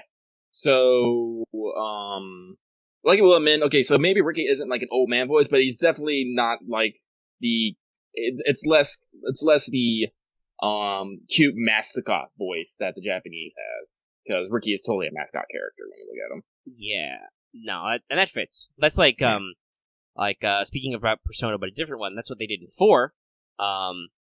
Like with Teddy has that quality in both versions. They just dropped his verbal tick in English because the whole Kuma thing doesn't work. Bear. They just gave him incredibly awful bear puns that I love. I do remember those. Though that does lead me to funny things thinking about casting, because sometimes you get similar voice ranges. Because in English, Sothis and Morgana are the same VA, which is funny. Go the fuck to sleep, Byleth. Okay. Yeah. So you're in Japanese. Is there anything else about the game you want to... Like, you have this young... Well, yeah, in English, that was a good thing when they cast... Sorry, I got sidetracked talking about Code Geass. They picked Johnny Young Bosch, who, at that point, I think was known for... The big thing he was doing at the time was Bleach, and in past, he was, yeah, like you said, a fucking Power Ranger, right? And then he played Lelouch, and he played Lelouch really, really well. Code Geass is another one where both sides of the language are really good. Oh, yeah, no, That's another good one. Like, they've done a lot of really good things with both those sides. You know full well what this badass mother can do. They had some fun. Yeah. So, like I said, I'm still, like, enjoying it. I wish I didn't have to run around so much. Like, I wish I had a vehicle of some sort. Give me a fucking bike, a hover bike. Just give. That would solve all my fucking problems. Yeah, I feel like that's always not necessarily anything against Xenoblade. That always feels like that's a weird thing that happens with these games, right? Is like the walking and the traveling. Is like, okay, we like big open maps, blah, blah, blah. We're all about walking. You know, talk about, talking about, Lord of the Rings. Shitload of walking in those books and those movies. They do a lot of tracking shot montages, right? Yeah. And honestly, if you think about like classic medieval fantasy, there's not a lot you can pick from for vehicles. It's like, okay, you've got a pony, horses who you have to leave outside or let go the moment you get to a dungeon. Also, by the way, that's literally a Lord of the Rings trope. That's when they get to the Mines of Moria, they have to let the pony go. They have to let the pack animal go. And then you've got, like, carts and stuff, which can't cross rough terrain. So most of the time, if you want to get anywhere, you're going on foot. And honestly, I'm trying to think about our role-playing experience. That's definitely a thing that comes up a lot, where if you guys ever want... I think most of the time, players, whenever they want to get somewhere faster, like, fuck it, we'll just walk. We'll just cut across. And that might actually be an interesting... That's an interesting thing to think about with modern games, when it's like... Yeah, definitely, actually, I'm thinking about Mages of War. That was definitely a thing where you guys were just like, fuck it, we'll just fly there. Like... Yeah. Only when you guys were concerned about long-haul missions and using energy were you like, can we borrow a staff car? And I'm like, yeah, it's fine. You can drive on a road. And the moment there was, like, rough, whenever a mission came up, rough terrain, it was just like, well, I guess we're flying. We'll just cut across. Yeah. Well, I said it was like, to be fair, Mages of War, it was literally an air corps. So, like, what do we do? Well, yeah, you guys were playing Flying Mages, and and it's a military game, so it's all about that efficiency, right? It's like, yeah, well, our job is to cross to here, so... We'll just fly there. But that is an interesting thing to think about, like, modern games, like, doing urban fantasy stuff. Like, hey, how many people are just going to catch the bus, But that's the thing I think JRPGs have is their map thing is just, like, that's always the great thing in Final Fantasy when you finally get your fucking airship and you can go anywhere, right? Yeah, you're like, yeah! Woo! Because, like, thinking about... I love 12. I love Final Fantasy 12. There is a fuck ton of walking in that. Even... No, I'm not. I'm not able to. You have to wait till way late game to access the Strahl. Now they do have a system where you can sub-teleport to save crystal, so you can go to major landmarks with a limited resource. It's not that limited, but you know what I mean. But man, there's a lot of walking. Like I think I haven't streamed it in a while. I'll get back to it someday. Just because I love it so much. I'm sure I'll want to play the game again. But I'm in a point in the game where literally you go all the way to the bottom of the map. You do a lot of plot stuff, and they say, okay, so here's what we're going to need you to do. We're going to need you to walk all the way to the top of the in-game map. Which, by the way, is a fucker. Like, I think some of these parts are some of the most annoying areas to traverse in the game. Is crossing all the way to Arcadia in the north. Like, there's a lot of really cool maps, but then, like, you have to go through some woods, and you have to go through some caves, and it's like, man, this sucks. I think the closest you get to, like, speedy travel is chocobos. Is renting a chocobo. It's not even, like, a for-free thing. Chocobos! I love them, but still. Bird mounts. So, stinky bird mounts. Clearly your Monster Girl world is gonna have fluffy cockatrices, right? Oh, yeah. Well, let's see, the thing is, like, I'm wondering if I want to do, like, literal cockatrices where it's, like, chicken snake, or do I just want fluffy birds? I'm not sure. I mean, you could probably do a little bit of both. I don't know. It all depends on how much mythological stuff you want to go to. Because there's a lot of weird D&D isms or JRPG isms over the years. Like, I think I think in like Castlevania and in like D&D, a Gorgon is like a metal bull that breathes poison or something. Yeah. Where that's not like there were some interpretations of the word Gorgon in Greek, which were like Gorgon like threw me for a fucking bronze wings and claws, right? Not necessarily like it wasn't until we specifically singled out Medusa that they became more snake associated. But even so, it was never like that always threw me. Fucking, like I always knew what a Gorgon was, and then when I saw the metal bull Gorgon and Majora's Mask, I was like, "What the actual fuck is this?" I think that's supposed to be closer to well, so Bahamut is a term in mythology that's really weird. Like, yeah, I think it's like a whale in certain interpretations. I heard like it's like a whale turtle kind of thing. But again, speaking about the mistranslation of kobold into Japanese, I'm sure that because dragon and large creatures are a lot of very ambiguous words in Japanese, I'm sure it was like, oh, he's a large creature that's like Lord of the Sea. That sounds like a dragon. That's dragon. That's definitely okay. Dragon. So it's also known as Bahamut, and in some places, Behemoth is a sea monster, gigantic fish, whale, or sea serpent that lies deep below, underpinning the support structure that holds up the earth. Yeah. So it's like, so it's like a fish whale. But then I'm sure Japan was like, a serpent under the sea, you say? Dragon. It's dragon. It's a dragon. I mean, technically, it's not wrong, but... No? And honestly, mythology's always been really unclear about what the fuck a dragon is, right? Like, that's gonna be, speaking of, like, Monster Girl stuff, or even just myth design, that's always a really fun one to be like, oh yeah, there's a lot of different dragons. So there's, like Arknights does this, for instance, there's, like, 2 or 3 different dragon species, because there's, I don't remember, is it Griffin? They basically use the weird French spelling of wyvern for certain dragonoid ladies. There's the actual lung, aka Asian dragon species, like Chen. And then there is an actual drake, which is a Western dragon species. I just think the only member we've seen is Reed. It's coming up. That's very interesting.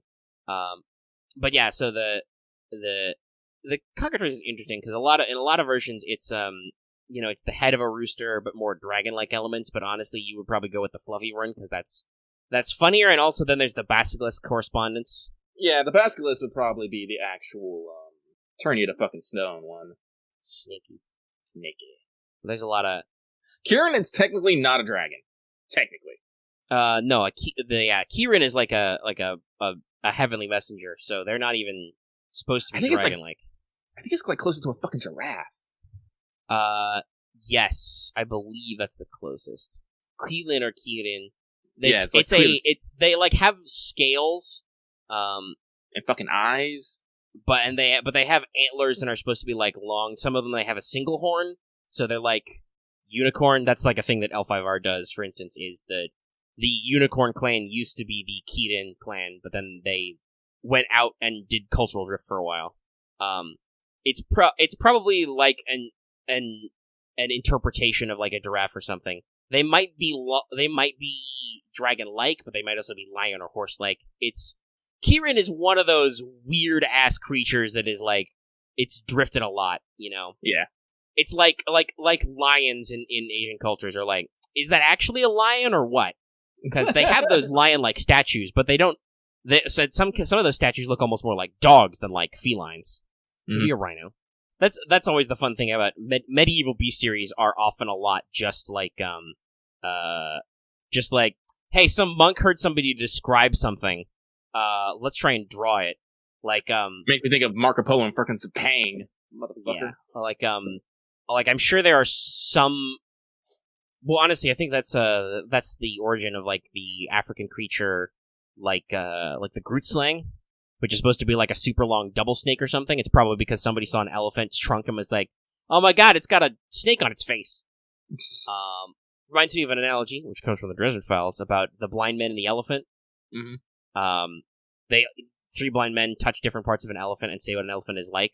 A guy grabs the trunk and he says that it's like a snake. A guy grabs the tail and says it's like a rope. One guy touches the leg and says it's like a tree. They're all right and they're all wrong, Mm-hmm. That's basically how medieval bestiaries work. And then there's just weird stories like the cockatrice one where like, don't let a snake sit on your hen's eggs or they'll hatch an evil creature of Satan. I'm like, what? How? I'm just thinking. I'm sorry. Now I'm just thinking about maps saying "Here be dragons" with like pictures of sea serpents. I'm like, how even? Yeah, that's always a really funny thing to think about because it's very much just like, oh yeah, that's just where like just don't go there. Just don't go there, and we're pretty sure that monsters and stuff are out there. Oh, like it's like the fucking story that people like mermaids were actually just fucking manatees. I'm just all like, those are some thirsty ass fucking sailors if they look at a manatee and think it's a beautiful woman. I mean, I don't know. You could maybe like through water, but also no. I think those guys are just like crazy. Yeah. I was like, when was the last time you saw an actual booby? Let's see here. Let's see.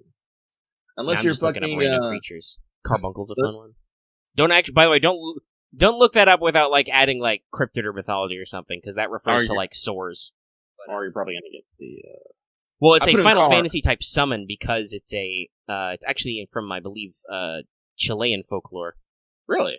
Yeah, it's about mining. Because there's a name of a gemstone. There's supposed to be like a small creature like a cat, which has a mirror or coal which glows, and it's like guarding the gems or whatever.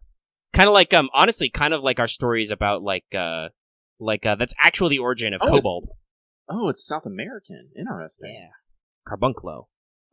But so if you guys don't know what the actual origin of the term Kobold is, it's one of the like the Tommyknockers.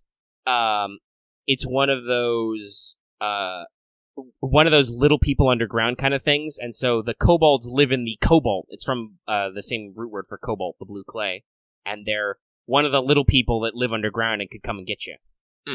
Which the Tommyknocker story is really interesting. That's a Cornish in origin, and basically the Tommyknockers live underground, and if your tunnel's about to collapse, if you leave stuff for them, they'll knock on your walls to let you know.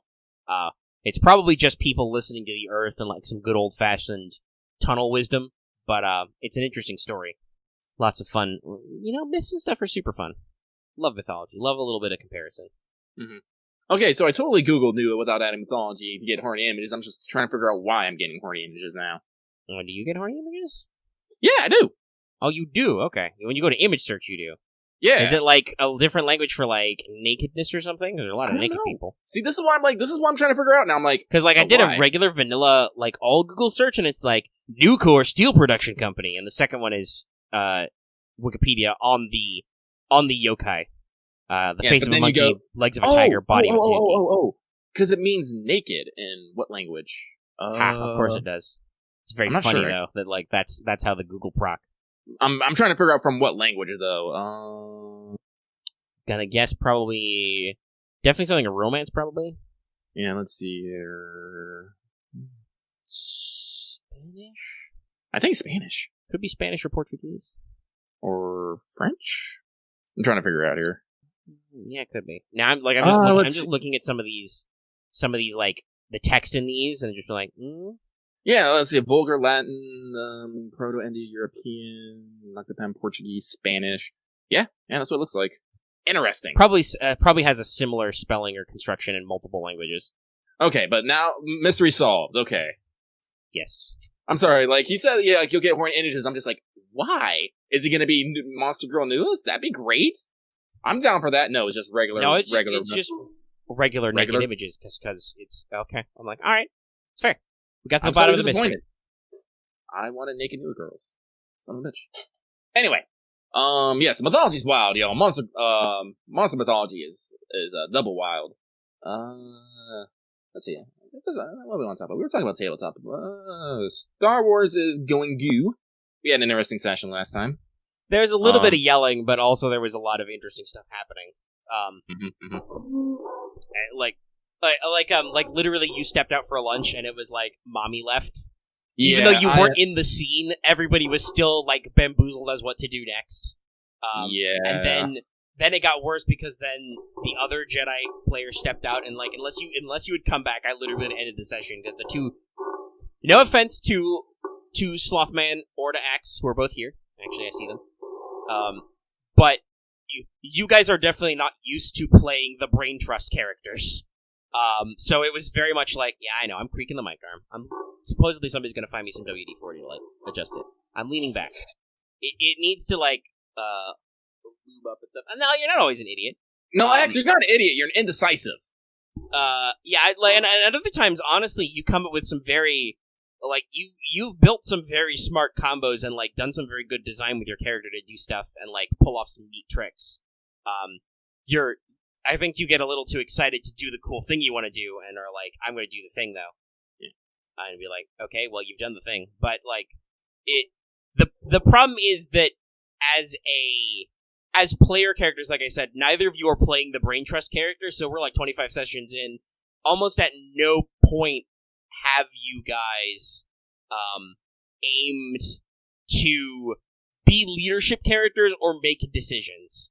Right, like Camo is like, okay, what's the objective? All right, point and shoot, you know. And Boots is like, hello, I am support. What do you need? So when nobody's telling you to do anything or like pushing you in the direction, you two were like a lot of like looking back and forth and be like, well, I guess we should do this or that, or I don't know what we should do. Well, yeah, but then it's kind of the situation where you guys can't come to a decision because there's no authority figure to like run it. My microphone is getting very creaky. I've noticed this lately. I need to like clean it up or something. I don't know why it's so squeaky, but I've had it a couple of years. But yeah, that's basically I think what's going on with your guys is it was just like, okay, so mommy and daddy are gone, and these guys have never been practiced in making decisions, and so it was just like, okay, well, I think we have to end the session because you guys are not going to come up with a coherent plan of action. And then Lucky was like, what's going on? I'm back. I'm like, okay, I'm going to switch to you off screen so we can keep going. Because it was hilarious. It'll still be a little bit before this gets put up. I wanted to put out more, but I've had a lot of stuff going on with editing, taking a long time. And I don't know if that makes contact. The session's over. Doesn't matter. Happened already. But you got bamboozled hard by some swim rolls. Yes, I did. So literally, despite the fact that you're a commanding officer, you were in the sea punching snakes for a while. Because you rolled like a lot of despairs, and I was like, well, time for an animal attack. Before you caught up and were doing the thing, as it were, right? So it was like, it was very interesting to see other characters go about their business when you are very much have always been the leadership role character. Literally the person with the leadership dice. And just be like, well, shit, what do we do? Obviously, out of character, we know that she's okay, kind of, but she's not here, so what do we do without Arama? And then we pushed on, and then it became very funny because you started to catch up when we did this stuff, and then it's like, you hear a ruckus in that room, and you're like, well, I'm going there. So it'll be interesting to see, because last time we kind of ended about where we got to a big old boss fight-o. So I'll be very interested to see how that plays out mechanically. Yeah, so Lucky's gonna toot his character horn for a minute, but I came to the realization yesterday that Arma is fucking wild. Literally, I started talking about it in our secret tabletop cabal of just like, the more I think about it, there's probably some crazy ass fucking rumors going around about Arama and the shit she gets up to. Like, what was the first one that made me just like, what was it? It's fine. Yeah, I'm looking it up right now. Where is... Okay, so I've gotten to the bottom of it.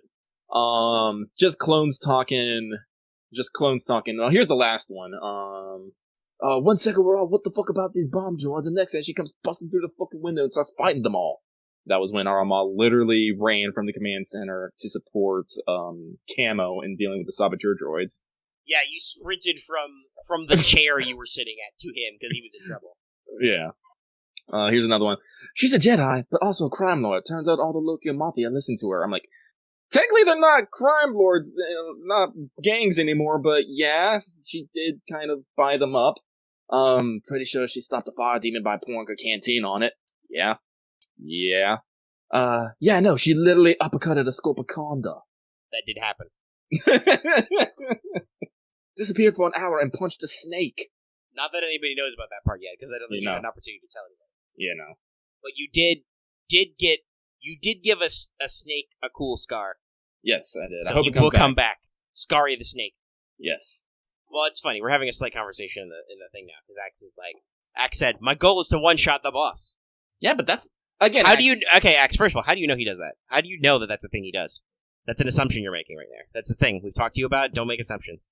Makes an Axe out of whatever. Yeah, and he yelled at you. Mm-hmm. I think mostly he yelled at you rather than buffing anybody, actually, honestly. Mm. Oh, and how do you know that? And also, how do you know he can buff them? They're not minions. Yeah. You're making assumptions.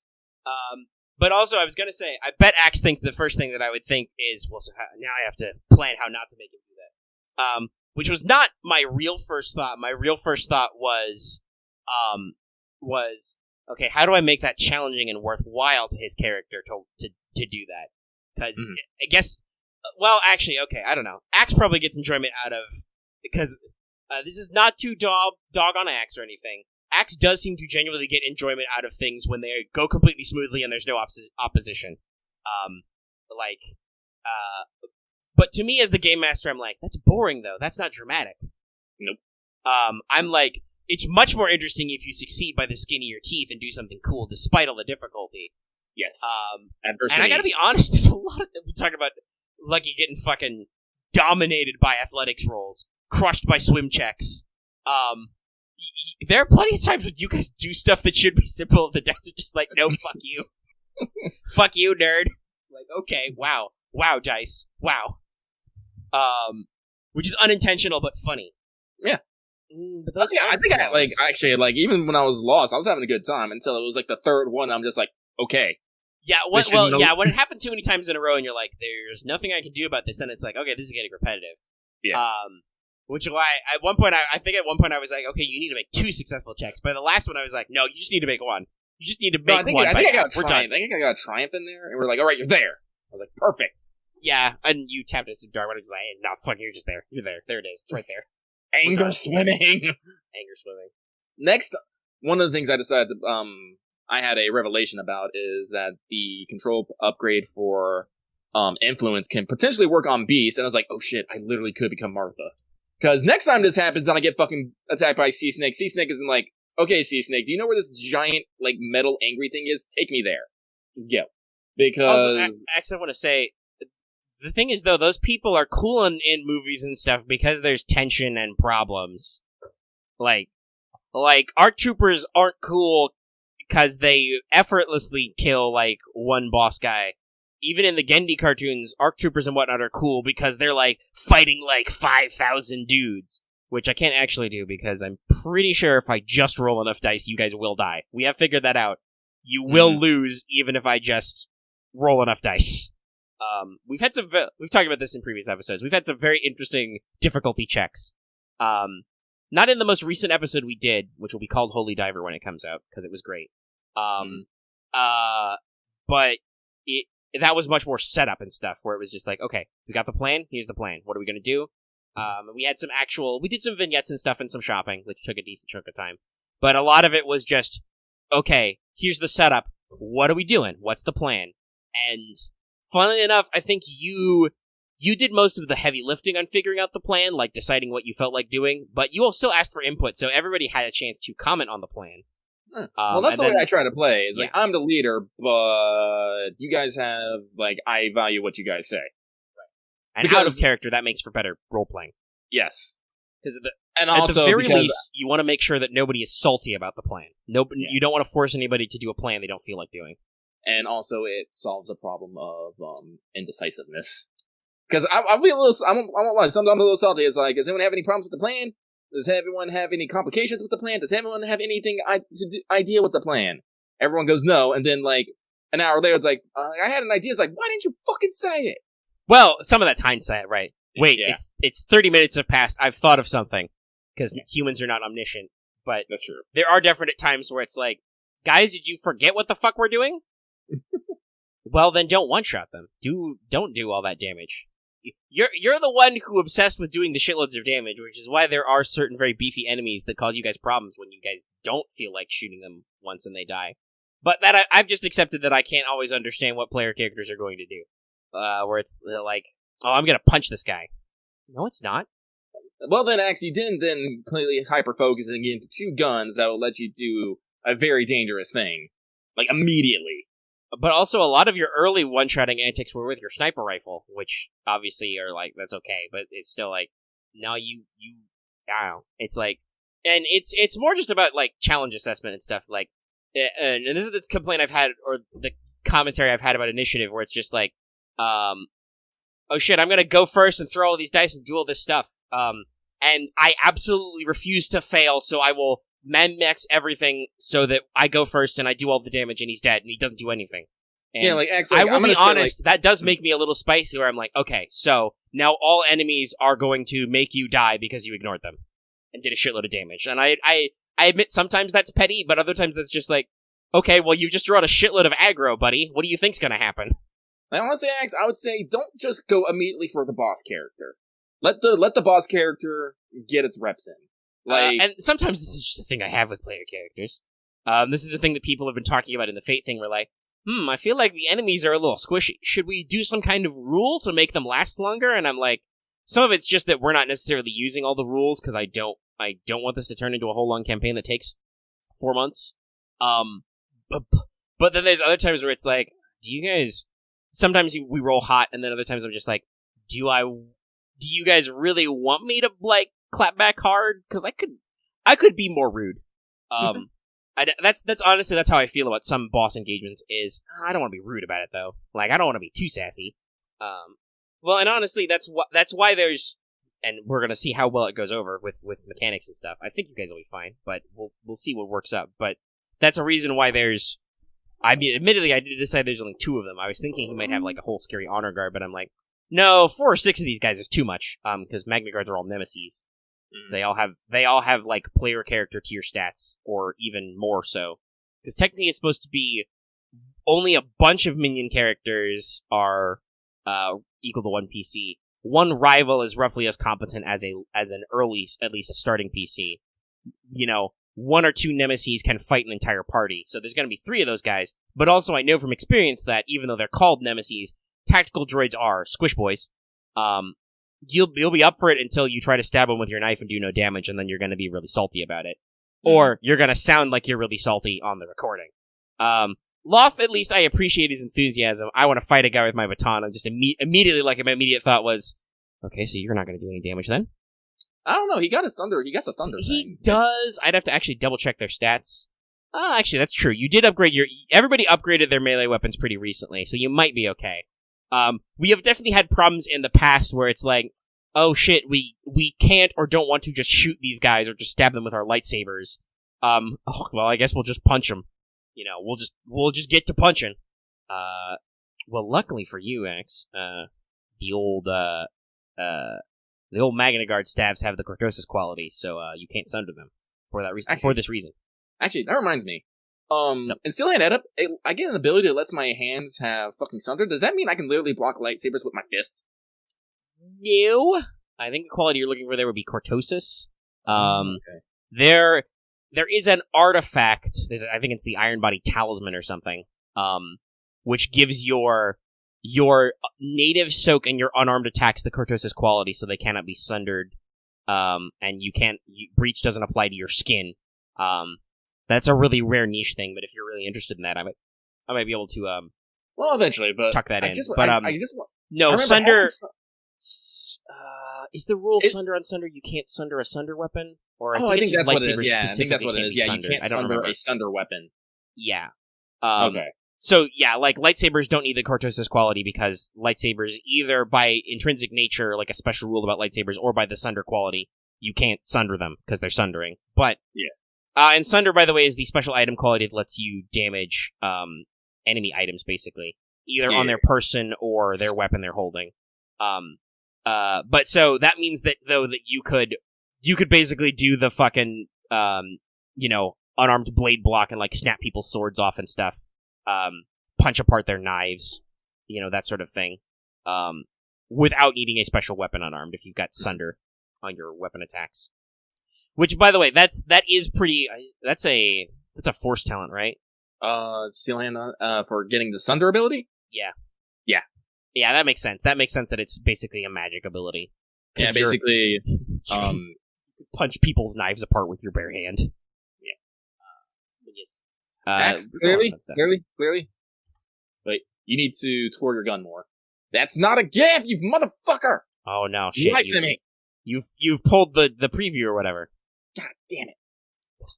I don't think, Oh no, Leard, it's worse than that. It's a submarine. I don't know if he's listening right now, he might not be. But it's a sub. Well, here's the thing, Axe. You don't say Camo twirls his guns. Like, this is actually something I was going to bring up to you. Axe, you were very, I shoot the guy. And that's it for your description. Right, Axe, we've talked about this. Axe is more excited to roll the dice and do the thing. No, if you notice, I literally describe every time I'm going to do something. It's like, yeah, so I'm just going to, I'm just going to fucking drop kick this guy. And no, when I say that, no, that's what Arma is literally doing. She is running, leaping, and drop kicking a guy. And then I roll. You're going to give him the people's elbow and stuff. Like, I mean, I admit there have been times when we probably said mixed messages because we've talked about how you keep talking over people or oh yeah, I do that. Go over stuff. Like, but no, when it's your moment to do your thing, when it's your go, that's when you've got the spotlight. You're supposed to get in there. Yeah. And nobody cares about your dice, dude. I truncate silence on this witch. Yeah. Take a moment. I literally tell the computer to take the dead air and throw it on the floor. Get that shit out of here. Ground. But like here's the thing, X. Like, because I was actually thinking about this, because yeah, even though like you attack once, it doesn't mean you're necessarily firing one shot. Like, this is the reason why we don't have ammo, because it's cinematic. You can be literally laying down, like going pew pew pew pew pew pew. It's auto fire is when you're more like. Brrr. So like, if you want to say, all right, so I'm going to fucking get into cover, but as I'm getting cover, I'm going to dive and fucking max pain shoot this guy. Just pew, pew, pew, pew, pew, and maybe hit 2 or 3 of them. Well, yes, if you're very quiet, it's entirely possible that some of it gets snipped, but that's okay. Yeah. The point is that for purposes of recording, because X is extra sensitive to other people's problems. No, I don't think so. It's just you. Well, I guess the thing is there's a difference between describing what you're doing and over describing what you're doing. Well, yeah, it was. What you're talking about is that again it was weird. It was unusual for X. So you probably haven't listened to the third session, but no. He set up for Pence to do her NP, which is she gonna summon her chariot from space or whatever. Space chariot. Which is like that's cool. Axe lingered multiple times on the. It's like a missile. It's coming from space. It's like an orbital strike, and I was just like, yeah, okay, I think we get it, X. It's coming from space. What's it doing? What's it doing after it comes from space? Okay, I hit him. It's gonna smash into him. Okay, cool. Now we're doing a thing. Like, my point was that you were in that session. You were lingering on the part that really excited you, which was just, oh shit, her chariot's coming from space, and I was like, okay, but can we got to keep the flow though. Like, the animation already happened. It's coming down from space. What's it doing now? What are we doing? Where are we going? We got like 5 people to go through. It's a lot of people. And honestly, I am probably a little more, like, snappy in the fate, with people, just because there are a lot of people I like to get to, and I feel like some people don't get to do much. Cause when the big hitters start rolling, stuff happens usually. And also at other times, and by their own design, they do this, but we have a couple of, like, sneaky, shifty characters who are like, okay, so our plan is that the sneaky, shifty characters are literally gonna go off on their own and do the thing. Okay, we accept that they're doing that, and then they do their own thing for a little bit. Luckily, I think, hopefully, I think it feels like Card enjoys a lot of the, like, planning and crosstalk, but yeah, the healer is very much doing his healer job, and he stands in the back and is like, everybody okay? Yeah, was Card the one who literally wrote up a battle plan? Yes, Card is very enthusiastic, and I'm hopeful, and it sounds like he's still having fun. But he is literally playing the healer character, and the servant he randomly rolled was Sherlock, who can do stuff, but he's supportive mostly. So it's like, yeah, he does a lot of like standing in the back and coming up with like the plans and thinking about what we should do. And then in combat, he does very little. Though, slight spoiler for 2, but it's been out for like a week. He did get a very telling in when he went out of his way to attack Medusa Lancer's Mystic Eyes after she completely bodied Dallas's character, the church zombie, with Mystic Eyes of Petrification. Like, literally, Dallas's character Celeste got reduced to, like, a stump, a torso, because she got completely taken out by Mystic Eyes. So it was like, okay, so your arms and legs have turned to stone, and it was like, okay, I cut them off. All right. Well, you're not doing anything for the rest of this conflict. But, so, he actually got a cool moment where he got in there and stabbed out one of her eyes to, like, disrupt them. That was an interesting conflict, but there are definitely times where it's like, okay, so in this particular scene, some of these characters are doing nothing. So I definitely feel like there are times probably when I try and, like, okay, let's get on with it. And and as the GM, you have to like weigh those back and forth, right? Like you really have to like pick and when it's like, okay, now is the moment when I really need you to talk and to tell me what you're doing and to do your thing. And then there's times where I'm like, okay, we're done now. You've done your thing. Shush, shush. You can't see it, but I'm making the gesture like I'm covering somebody's face mouth. Just shush them. Move along. And that's kind of like the herding cats thing that's a GM skill you have to pick up, and it's something that every GM will do differently. And honestly, some GMs are not good at it. Some GMs will literally have your character sit in the background and do nothing for like 3 hours just because you didn't say something. Lucky's probably had some experience with my herding cats. Whoa. You're very talky. I am very talky. I think I've gotten better about it. I pause. I try to make sure that other people get their sentence. But if no one else is talking, I will literally just keep going. Mm-hmm. As GM, I've learned to listen a lot and not do the thing I just did where I cut off Lucky because he was switching thoughts there. Yeah. Where if somebody is still going as GM, I will usually just sit back and go, okay. It's like, there are occasional times, I think I've done a Star Wars game where I've had people make rules because, alright, you're doing something with Armagh, so make rules if you shouldn't know shit. And Maggie, you let me get away with that because I'm just like, no, we're doing character stuff. No need for it. My personal thought is, if you don't need to involve the GM, don't. Right. And as a GM, my personal thought is, if you don't need to involve the dice, don't. Yeah. Like, are you doing something interesting? Okay, just keep going. Okay. You probably need to roll some dice for that. Or my classical favorite move, are you sure about that? Just like, are you certain this is what you want to do?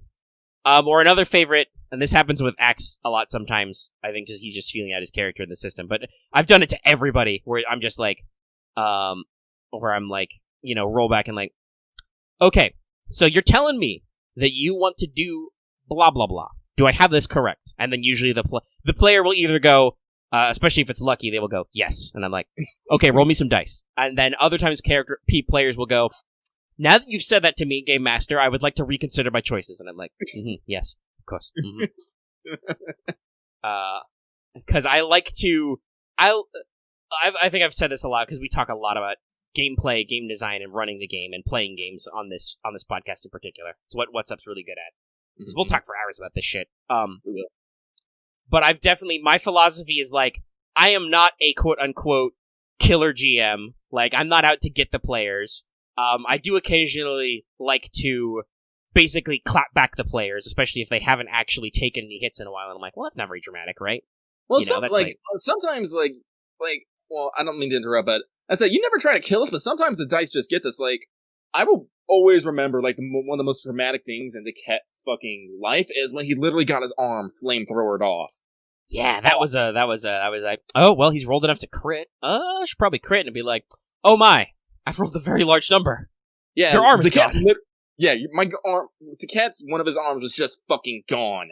And that was a great moment because the cat literally went from 0 to 100 in that moment. That was the first time you used the Force. Yeah. I believe, because you've been very quietly buying upgrades for your Force powers. Yeah. I think you threw that guy into the next county. Yes. Like, you Force moved him through a wall all the way to, like, Extreme or something. So you pitched him across the city, and I was like, okay, he's dead. He's dead and gone now. And flamethrowers are no joke, kids. They're not, like, they might look cool if you're playing Killzone or Doom or something, but they're not a toy. Flamethrowers are not a toy. But yeah, that's something that happens where it's just like, oh well, logically I've rolled enough to do something interesting here, so I'll do it and be like, yes, and like see what happens. And then whenever you introduce that element of randomness, you have to accept that you are literally putting things up to chance, and sometimes shit gets weird. Yeah, and I honestly, like, I'm kind of in the opinion of Omega is a lot of times. Is sometimes it's just interesting to just have bad shit happen.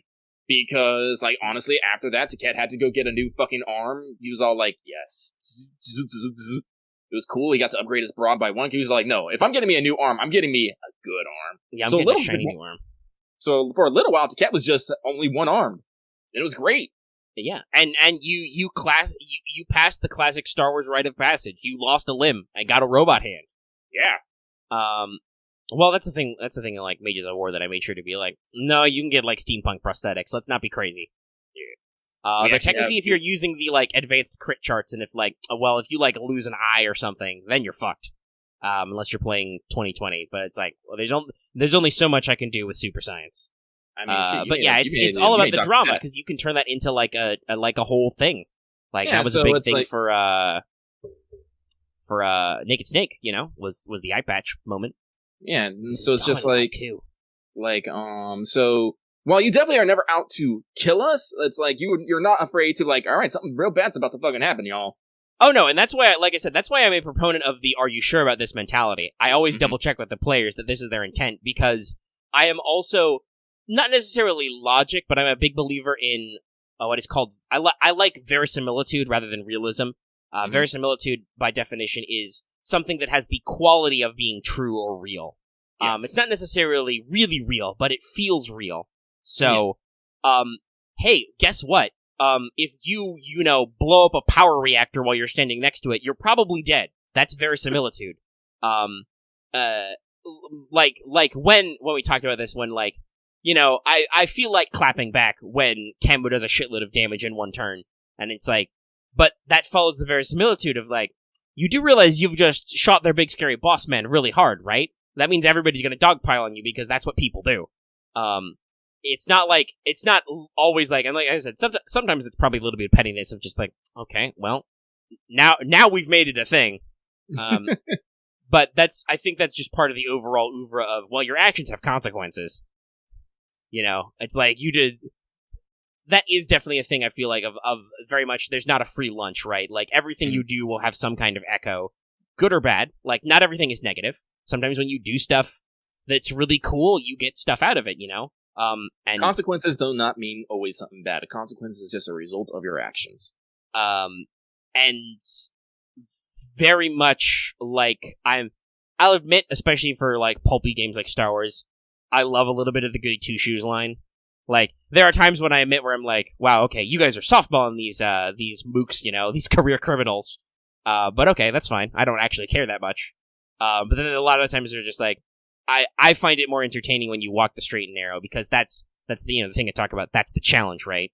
Like and that is a comment that I think some of our players have had before well, Axis actually said earlier in a conversation when we were talking about D&D that he played a lot of Pathfinder of like, and I'm sure that's some of the leftover mentality of a lot of those classic RPG games where it's just like, oh, I could just murder them all right now, and it'd be like, okay, but you're actually murdering them right now. Like these are not goblins who exist just to feed you gold and EXP. These are people who are alive.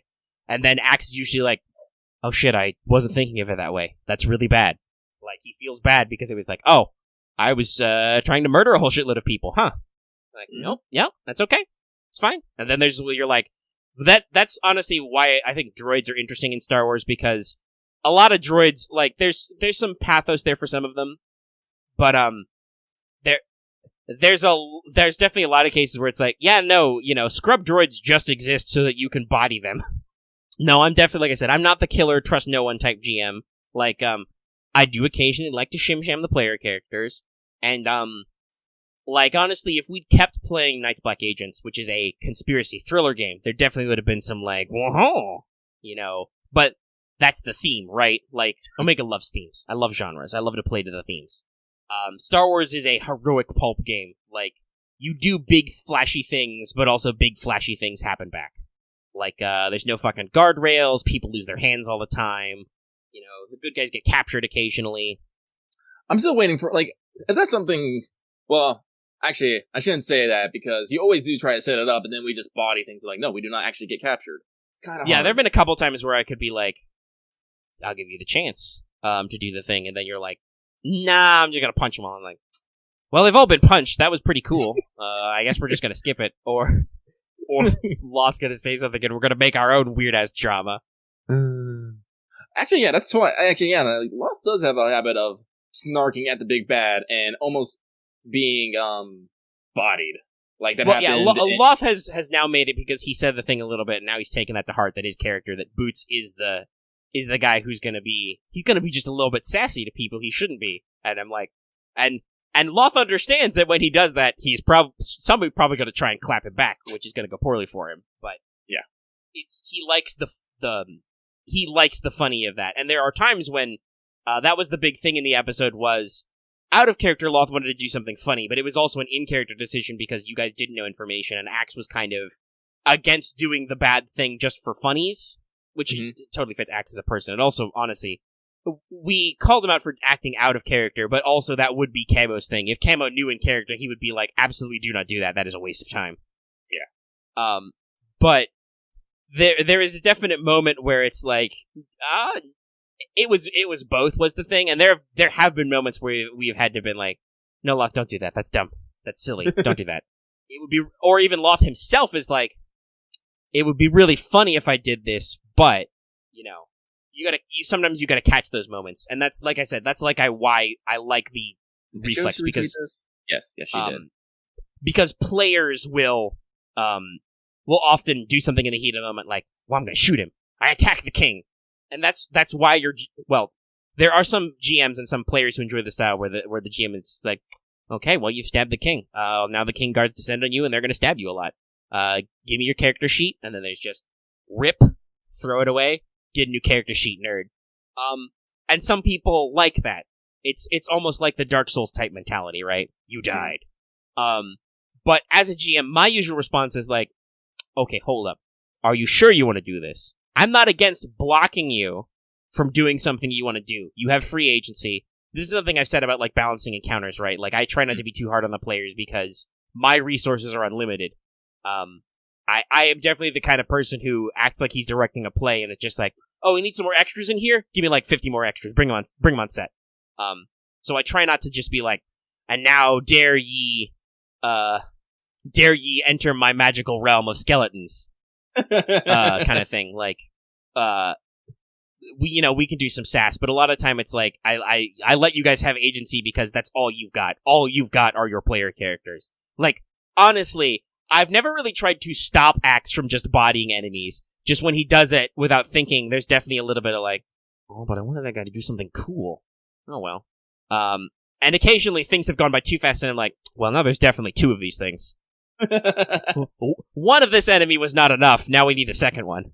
That's not just in Star Wars. That literally happened in Mages of War, and it was a great scene because of it. When you guys were fighting chimeras in the tall grass, and it was like, well, now I guess there's a second chimera.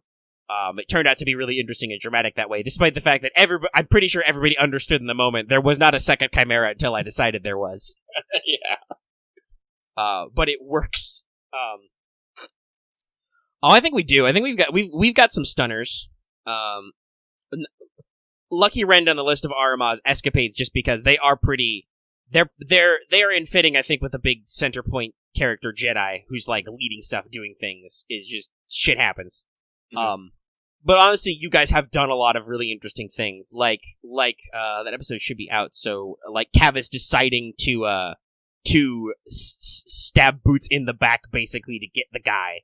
Out of kind of that frustration. Though I will say I'm kind of like if we talked about it again, I would kind of be like, okay, Marv, don't be like, oh, it was Darkseid made me do it. That was like, I know we were using a lot of Darkseid points, but you definitely like, yes, I'll do that. But there are I think a decent amount of moments. Honestly, like Camo going for the triple tap on one of the boss that one time. That was awesome.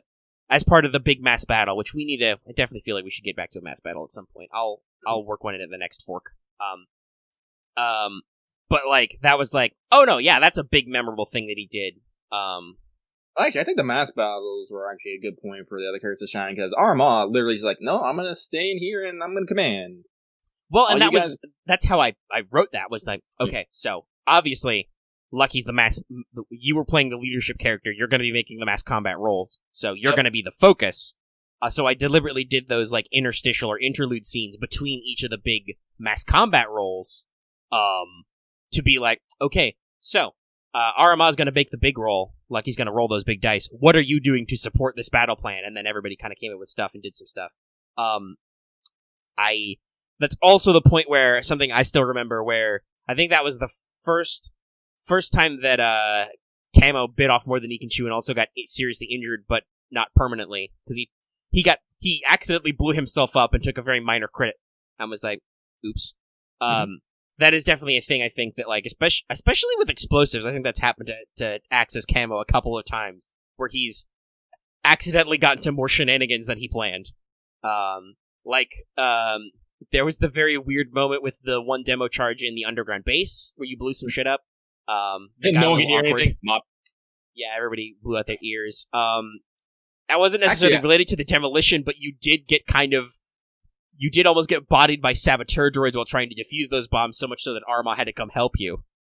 That was another weird instance of, like, I was not expecting this balance, because I think he was literally only fighting, like, 2 of them at a time, but because he was distracted by trying to defuse the bomb, they were actually able to do some damage in a, like, 1v1 scenario. Well, didn't they have, like, good brawn and some brawl? They did also have some melee, yes. That was the thing, is, like, that was your problem, was you got into engaged and you whiffed a couple lightsaber hits. That was another funny story of Arma just destroying office equipment. Because that is a thing that Omega will always make you feel that collateral. Like, so it's like, oh, you've whiffed with a lightsaber in a confined space? Yeah, you've just destroyed a desk. That's not how it is.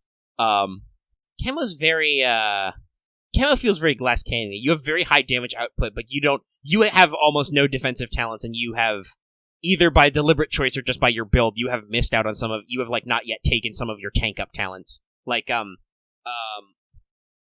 like Arama. Arama was our punching bag character for the first few sessions, but then you went out of your way to be very good at parrying and deflecting and stuff, and even now you've got, like, dodge and other stuff. So, So long as you can keep your strain budget under control, which is always a fun part of the game, the strain train, you can definitely do some things to mitigate your damage and kind of avoid some stuff. Cavus also has a lot of, like, parry and stuff, and also a lot of Cavus's defense comes from the fact that he's, like, a kid almost. Like he doesn't often act first, and while he will act very big, he usually waits his turn and, like, doesn't act like a threat until he actually gets in there. So Cavus has drawn some aggro in the past, but also sometimes he will often, like, wait it out to, like, see what's happening and go. And Boots is just tanky. Like, he has a shitload of toughened. He has, like, 2 levels of Armor Master now, so he's got, like, a really high soak and actually has some defense now. So he just, like, I have literally hit Boots full out with certain attacks, and he's just been like, oh, I'm fine. Oh, I'm completely fine. Boots is clearly the cleric. Very much so. Especially now that he's got a mace of shockiness. Yeah, Breach does that to everybody.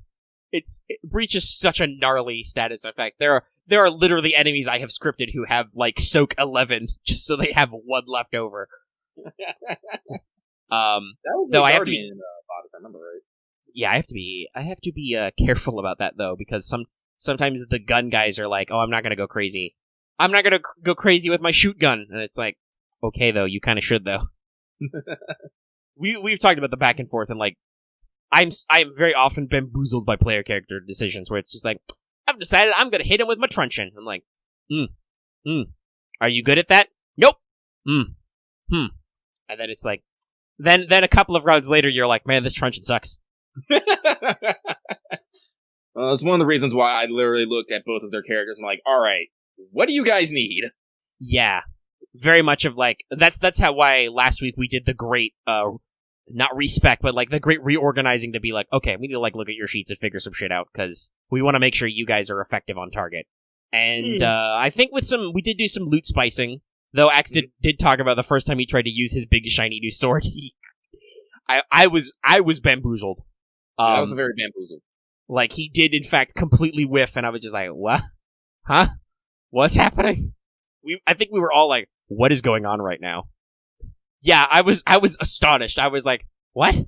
Well, sometimes I do get annoyed at the dice on your behalf, where I'm just like, Dice, that didn't make any goddamn sense. What are you doing? What are you doing right now, Dice? Just like, what? Huh? What's going on? But, so I think you guys have kind of rebalanced a little bit more effective. Though, funnily enough, Boots has left his super special gun. No, that was definitely me being like, what is happening right now?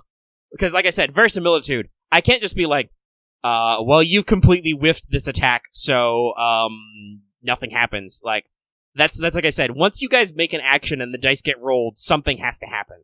Otherwise, the game doesn't make any goddamn sense. But like I said, I'm very rarely trying to I mean, I will punish bad decisions, but that's usually the kind of thing where I'm like, okay, you knew that if you fucked this up, something was going to happen. And I've definitely had players in the past who are like, and even now in the present where I'm like, yeah, I know, but I'm still going to do it anyway. Like, okay. That's lucky. Yeah, Unlucky has gotten yelled at by the other players at times for being a little too happy-go-lucky about his roles, but yeah, I'm definitely of the opinion of just like, no, yeah, you guys should just, if you want to do something, just, nut up and roll the dice. What happens, happens. Mm-hmm. And maybe sometimes with some of our newer players, I need to be better communicating, like, no, I'm not gonna just, like, kill you, right? So you guys know that you guys can, you can take some risks. Like that's another thing, is like, that took a while, and I didn't even know if Axe is completely over it, but with both Axe and even with Loth, there was definitely a little bit of, like, no, guys, don't worry about your wounds necessarily. Like, even if you exceed your wound threshold, you just take a crit, like, the odds that you're gonna die are very low. You have to be in a very long, prolonged fight, or I have to be using tech that is trying to kill you to put literal death on the table. Because you guys are major characters in a pulp story. It's, a science fantasy adventure. We should get bruised and broken, but never killed. Yeah, like, if you're dying, it's either because you are doing an action, and there's some advice in some of the later Splat books about deciding to let your character die. Like, that should be just because there's a situation where, like, there is no way that the dice can save you, kind of thing. Or it's like, no, you have endured a long and drawn-out fight, which everybody knew is to the death. Like, you know that death is a major risk here. But, fuck, Marth got blown up by a tank once. That was a different character. But he got his ass shot up by a tank, and he took a shitload of wounds, and he needed a lot of time healing. But he was technically okay.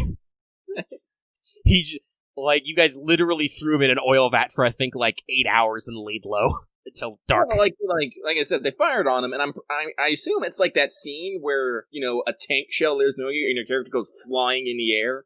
Yeah, I think that's how I described it, was just, like, like the shots, like, blew up the ground near him, because I think his crit was to his, like, it reduced his agility or something, like, his legs got damaged. So it was like, okay, so they fired a little low, the concussion, like, burns you and throws you up into the air, and you're unconscious, but you're not dead.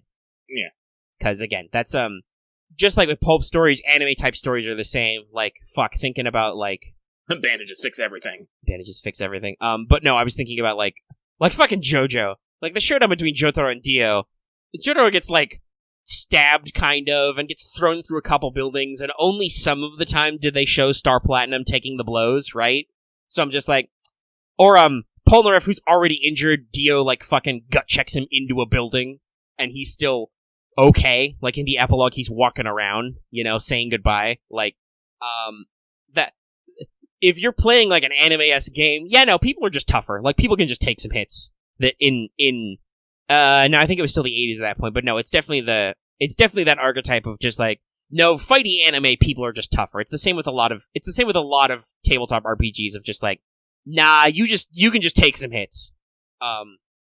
So yes, wound thresholds are very ablative, but at the end you just take a serious serious injury. You take a crit, which you take a crit and then you kind of just remove yourself from the combat. Yes, until you are incapacitated if you are over your wound threshold, and are asleep. Like, you're out. It's the same as getting stunned, but when you get strained out, you don't take a crit. And several players we've told this story have actually hit their strain threshold and just passed out. They have been stunned out of a conflict. Down. Yeah. So, you talked about Xenoblade. I think you talked about everything you wanted. I can talk more about Star Wars, but if you don't want to, we can move on to something else. I'm just thinking. We are at about we're at almost 2.5 hours. I'm okay keep talking because I usually am, but also there's a lot of stuff where it's like, should we talk about anything else? I don't know. I'm just thinking about it. Oh, you can think. I've already decided that going into next session, once we get done with the submission, I'm definitely going to be giving the other players... Arma will be delegating some responsibilities to them and try to get into their head that they need to be able to make on-the-fly decisions and have responsibility for things. So, yeah, I've already started making a list, checking it twice. Anyone who fucks up is going to have to join the clones who don't do well at PT. Because I have decided that how Arma got Brawl 2 so quick is she grabbed Captain Shirk. Said, give me the 5 clones who did worse on their PT exams. And she just practiced CQC on them. Which makes sense, because that's kind of how you started working on your role in the first place, was like doing tournaments and doing, martial arts drills with the clones. Yeah. Oh, is Dorohedoro on Netflix now? I should watch that. Yes, I believe so. I should watch that. I have not been watching the Netflix. Though if we do want to just go ahead and dive into Animus, I have been watching something. Like I said, to be honest, I've been keeping up with my regular stuff. I haven't tried anything new. Like, now that I know that Dorohedoro is on Netflix, I'm definitely gonna watch that, because I love the manga. The manga was great. It was wild. It's fucking wild, y'all. Alright, so Lucky will probably talk about that one at a future point. Yep. Hopefully shocking nobody, I have in fact been working much faster on Diamond is Unbreakable, and I'm about at episode 30 already. I swear, Diamond Unbreakable is such a genre shift. It's weird, but I like it, it feels a lot faster. I will also say, for people who are wondering, I talked about my Crunchyroll woes the other week or whatever. They have I think improved it back. It's usually only it's still like a 30-second unskippable ad, but it's usually just like one ad per break, not like 8 ads back to back. So it's tolerable. I can watch it in short bursts. But I've been working through Diamond is Unbreakable, and it's very interesting. Like X is saying in chat, it's a bit of a genre shift. It's very much not the because Phantom Blood was really too short to do the full-blown Monster of the Week thing, but there was definitely a thing of we have the quest, we must defeat the Dios. Oh shit, Dio has some bosses, let's get him out of the way. All that stuff. And then battle tendency is very much the so instead of one bad guy, we've got 4 we need to work through in sequence kind of thing, build up to the whole thing. Then Stardust Crusaders is very much the literal quest around the world in 80 days and all that stuff, right? Mm-hmm. So I think 4 is definitely the first, which is it might be the only, I don't know for sure, that is no, we're just gonna do this in one place. Morty-o. Morty. I fucking love that fucking radio. Oh yeah, the fucking radio. They're so on theme because, and the color palette is so. The color palette is so light and pastel. It's really interesting. Mm-hmm. They do a lot of really interesting things. Like I said with Diamond, it's a very interesting sequence. Josuke's a really interesting character, and I like him a lot. I don't know if he's my favorite JoJo, but I do honestly really like his character because I think his mother says this in one of the early episodes, and you see this even with his stand, right? He really is a good boy at heart. He's just a good lad inside. He break, but he fix. He seems very normal, I want to say. Yeah, which is interesting considering the whole illegitimate child, young mother, no father figure. Though he had his grandpa, who his grandpa does the JoJo thing of immediately jobbing out and dying. Yeah. Grandpa. But that serves as a catalyst that makes Josuke really no, I'm not okay with this. I'm gonna punch everybody. I'm gonna punch him. I'm gonna punch him into a statue. That is another thing I've noticed about Diamond is Unbreakable. Way less people die. When people die, it's very dramatic. Oh man, fucking, I am far enough to know the ultimate villain of Kira and see what's going on with him. I do like him a lot. He's a really interesting. After Dio and the Pillarmen, he is a really interesting character. And as the serial killer archetype works very well for what we're going for with a lot of the mystery themes. Mm-hmm. But very few people end up killed, and a lot of people end up on your side. Oyayasu, another good boy. He's so dumb, but he's also not a bad lad in his heart. Oh man, I gotta if you're up to him, I gotta give you the fucking drama CD where he's talking about his crush and fucking Josuke and what was his name? Koichi. Small boy, huh? Koichi, that's what it was. Are just giving him shit for it. I'm just oh my god. Yeah, it's so funny. And it's also really I like that Koichi is the one who has a love interest, even though he has to work for that. But yeah, he's the short one. But also and does the really cool stuff, and he actually he really falls into the it's really interesting. He falls into the Polnareff or the Kakyoin role. And you think he's gonna fucking die, but then he doesn't. You think that he's gonna get jobbed out by the big bad, like it always happens, but no. He lives through that. And he gets another stand. And it's really I like a lot of his I like a lot of the designs with like his different multi-forms of his stand, and like working through the different bits of what the subs translate as Reaver, but it's Echoes. Though I understand this is the time where localization starts to get weird. It happened a little bit with the names of characters in Stardust. Though some of that was still pronunciation. Like the way Enyaba's name was written was Enya, like the singer, but even in the original Japanese, it was still said like Enyaba. Like, I didn't even catch that one until somebody wrote it down, because I'm like, oh, okay, I see. You just, because you say that differently. But, there were some, not stand names, but some character names were like, Vanilla Ice, and the subtitles are like, Cool Ice. Okay, sure. But 4 is definitely the part where you get like my crazy diamond, shining diamond. Like, yes. But they are obviously a lot more. Vanilla Ice is that's a very interesting little sub arc there, where they're just like, we're going over the top in the finale kind of thing. Yeah, they just cut out the Red Hot and just be Chili Pepper. But honestly, though, that's the thing they do, because Red Hot Chili Peppers is too long of a fucking name anyway. Where at times the characters in Japanese audio will just call him Chili Pepper. He was an interesting starter villain, I think, too. Chili Peppers and his guy with like electricity I'm thinking about Koichi and fucking Echoes and just let's kill the whole bitch. Because Act 3 he's a fun one. I love how he is semi-independent, because they bring that up. That they start introducing ideas of like independent stands. Sheer heart attack's a weird ability. Look over here. They do some really fun stuff. That was a great bit that I think that was the last episode I watched, was I don't remember what it was called, but the stand that's just a fucking electricity tower, and even its user can't leave. Oh yeah, the Superfly, that's right. Yeah. Superfly. They do. I think this was mentioned to me by other people, like Vesper and some of the others, like maybe even Loft said it when we were talking about Jojo, but part 4 is definitely where Araki starts to get, is just like, nah dude, everybody's got a stand. Stands do everything. They're weird now. This chick's got a stand that's just hair. This chick's got a stand that steals faces. Fucking Rohan and Heaven's Door. The lock. My stand is just keys. Or just a padlock. On Heaven's Door. Heaven's Door is fun, but also really crazy. Rohan's just fucking crazy. Fuck. I do like Rohan. I refuse. He has some great moments.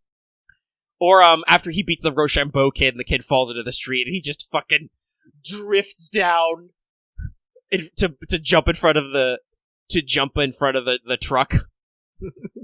I like people who do cool. I'm like, damn, it's really fun. They do a lot of weird stuff. Well, her stand appears as the power outlet, but yeah, there's a lot of weird stuff. Yeah, Killer Queen's got some good design though. That's a good one. I love the thumb design and the emphasis on the click. Though it's also very memey. But also, what's his face? Shikichi. Harvest, right? Like, that's a really cool idea for a stand too. That they use in a really intelligent way. Like, God, I love that power. Like, in just my real life, like, okay, freezing time and like, being able to fix things, right? Like Crazy Diamond's also super bullshit. The scene when he's getting chased by Highway Star and he's about to hit a baby carriage and he's like, punch the motorcycle apart. Now fix it. Like, God, you are so crazy. No. I know that's the name of an ability, but we haven't got that far. I've got a few episodes left. I'm getting close though. We're getting close to the finish where we catch up with him. Yeah, he heals him, so that's the thing, again, I'm talking about Josuke. Like, he's a good boy at his heart. He doesn't like to do unfair things. He's like, that makes him similar to some of the other JoJos in a way. But he can be really brutal when he goes all out. But Angelo was also a fucker. He was like, I'm gonna murder this child! Ha-ha! Like I killed your grandpa! And he just like, no, you're gonna be a statue now, bro. And then he just walks by, yo, Angelo. Oh, but I love that what they do Harvest is just, the rat thing was weird and gross. They had some great moments, but damn, that rat, Jesus. Stand arrows are scary, kids. But I was gonna say, it's just like, Shikichi just uses harvest to gather up like coins lying around. Mm-hmm. Like that's just like fuck. I'd love that. I'd love to just go around town and gather up all the spare change, dude, and like put it in my bank. I think he was a great character too. Just he's just a simple, honest boy, but when you show him a lot of money, he's all like, right. He gets a little greedy, and like I like that both those guys are in the wrong at different times. Like Josuke and Oyasu do kind of like abuse their friendship a little, but then there's other times they're like, no, we're gonna be fair. That he's still got the greed in him, and kind of like looks to it. Well, yeah, we're past that point. That made me sad. Yeah, no, that's a very brutal moment. That's just like, wow. That's the thing I do appreciate is that Diamond is Unbreakable does still have some of those big gripper moments. Like heck, even Oyasu's brother dying early on, like that's still like a big deal. We're like, no, that guy doesn't get anything. He fucking died. He did. The hand's pretty fun though. Like honestly, it's one of those things where like the powers outstrip the character. Where like if Oyasu was a smarty pants, no one would ever defeat him. But there's a lot of interesting things I said with like stand mechanics. So I'll wrap that one up soon, and then I think it'll probably be interesting to go on to Golden Wind, because that I do know they switch back to the kind of monster of the week traveling thing, but also I know that we're getting, stands are staying weird too. So it'll be really interesting. Right. It's interesting to see this series evolve over time, right? And I do appreciate Diamond is Unbreakable so far for having some hearkening to it, but also to being different, right? Like doing different things. And I believe that Morio is based on where Araki grew up. Yeah. But he was concerned about actually naming it that. Yeah, based on his hometown. Lucky hasn't watched Golden Wind, so whenever Omega starts it, Lucky will probably start it as well, so we can both talk about it. Mm-hmm. Yeah. Yeah, the actual OPs, I'm like, these aren't, I don't think they're as gripping as some of the earlier ones, but it's part of the different theming. But they definitely, they do things, though, that are cool. Like, they're on point. But the music is very good. I do love that they occasionally, like, when Jotaro is still there to do some stuff, they occasionally play, his sting from Stardust Crusaders. Mm-hmm. Which is still pretty funny. Though, I gotta say, there are some great jokes about Jotaro. Lucky, have you heard this one? Because this is the 90s and he's in his 20s, and by the timeline, because I do, like I said, I know some rough outlines of some of the future stuff, because before I got into it to try it. So I know that he has a kid in the future. Well, actually, technically, by Diamond is Unbreakable, he has the kid now. His daughter is already born, is the funny thing. Mm-hmm. So the joke of like, what's his last name? It's Jotaro. I don't remember, but it's like, yeah, Jotaro Kujo. That's right. So it's like Jotaro Kujo, 28, renowned marine biologist, almost punches out a high schooler, or does punch out a high schooler, because that's what he does in the first episode. Is he comes to town to find his uncle, which is a hilarious thing, and immediately punches out a high school kid, even though he is I know he has his reasons, but nobody else can see stands, so it's like, so this guy, in broad daylight, punches out a teenager despite being a grown-ass man with a career in the sciences, and a kid. If I remember right, it was because, Small Josuke was getting real pissed off about his hair. Well, yeah, that's when we learn, that, is that Josuke's got the thing about his hair, again, or, I think we saw that in the scene, but we're still on that. He gets a little bit better about it, but, the other thing, yeah, he's a marine biologist, I believe is said. And the thing that he says as to why he just clocked out Josuke was like, nah, his stand's really powerful. If we fought, we definitely would have killed one other or something. So, like, I understand why he did it, but it's just so funny to think about that, like, no, Jotaro's like a grown-ass man with a career, but, because Joseph is now super old. God, Joseph, why did you keep up with your fucking Haman? Come on. Yeah, he always was a little bit lazy, but still. You could have ended up like Lisa. Well, Lisa was in her 50s. Now he's in his 80s now, right? Like, he's in his late 80s. Yeah, so he would probably look like fucking Stardust Crusaders at the point. It's true. He probably did. After beating Dio, he probably let himself go, and he really shouldn't have. But he's just weird. Though I've heard some people speculate that he's not as senile as he pretends. He's just acting because he's in a rough situation right now, on account of the fact that it has possibly come out to his longtime wife, who's put up with him for years, that he, despite hating the Japanese, he banged a Japanese college student before Stardust Crusaders. That's a point in Diamond is Unbreakable that there was a time period when Josuke awakened his stand when he was like 4 or 5, where he had a fever and they didn't know if he'd live. Because which is something interesting. I don't remember them playing on that too long. That like when they defeated Dio, they also saved Josuke's life. No. I think they briefly allude to it, but we understand the audience. Yeah. I still find it really. It's still kind of sad and weird though that Jotaro's mom Holly never gets a stand because Josuke had his fever when he was a baby, but he got fucking crazy diamond out of it. Mm-hmm. So anyway, whatever, doesn't matter. But yeah, so diamond is really. It's nice. I don't know if it's my favoritist so far. I'd have to, consider some more art. But I like what they're doing interesting stuff with it. Hold on, I gotta check the clock. Okay, that was about 20 minutes about Jojo. Jojo. A lot of interesting... It's an interesting series. I see why it's so popular. And also, it's always been very memey. Mm-hmm. Though, actually, that does remind me, though, since we were talking about it. There was one thing that I did think was kind of weird, is like, I think it's in the episode 1 where Jotaro stops time again. He's like, I haven't done it in 10 years. I'm like, all right, hold up. You haven't thought stopping time would be useful in 10 years, even though Dio talked about how it's like a muscle reflex thing. Like, damn. Nonsense. Crazy. Well, yeah, I guess. Jotaro's very stoic and reserved. But still, I'm like, all right, that I have a hard time believing that even with Jotaro trying to be normal, that he, like, never thought to stop time ever. Like, that's never a couple of extra seconds has been handy in his life. Because I bet he still uses Star Platinum to, like, grab stuff. I don't know. That's also a really interesting thing that that he calls it, when he's using that power, he calls it Star Platinum of the world. Like, we still keep the world hearkening in there. It's interesting. God, though, damn, the last like series of episodes with Dio in Stardust Crusaders is so good. Like the music and the sound effects and all the, like, as memey as it is, all the stuff about yelling about time stopping. Anyway, yeah, I think that's all about anime stuff that I wanted to talk about. Yeah, not anything myself. I don't. Do we really have anything to talk about with gacha just yet? Well, we're gearing up in Azure Lane for the next French event. Yeah, that's gonna be beautiful. Jean d'Arc will be summonable or buildable. That's I need to make sure to keep spending oil so I can complete all those frickin' coloring books. Oh, I haven't done that yet just because I've been a little cockblocked on the oil. But I need to remember to do that. I need to remember to do my part.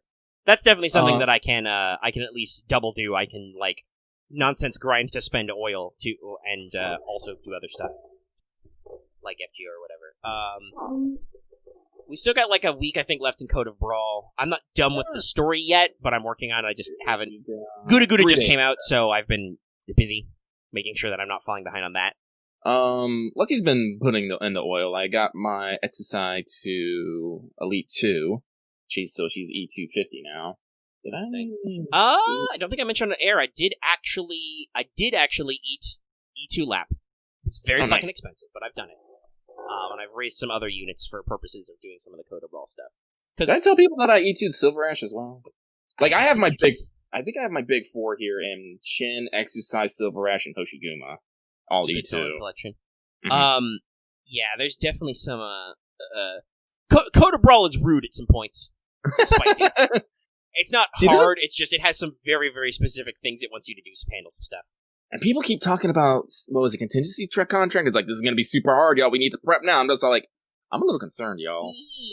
Yeah, that's just a, contingency contract is just a challenge event for stuff.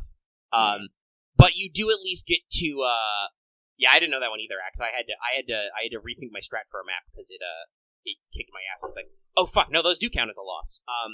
Well, yeah, it doesn't count, well, yeah, I mean, that doesn't matter, Panda, though, if it costs no sanity. If it's hard, it's hard. If I can't complete it, it doesn't matter how much it costs. Right. But the thing is that I believe the way it works is it's a pick your own challenge kind of event. So, if there's a cap of how far you can go, that's it, right? And you can figure that out. Because you basically pick your own challenge modifiers and stuff to get the whatevers.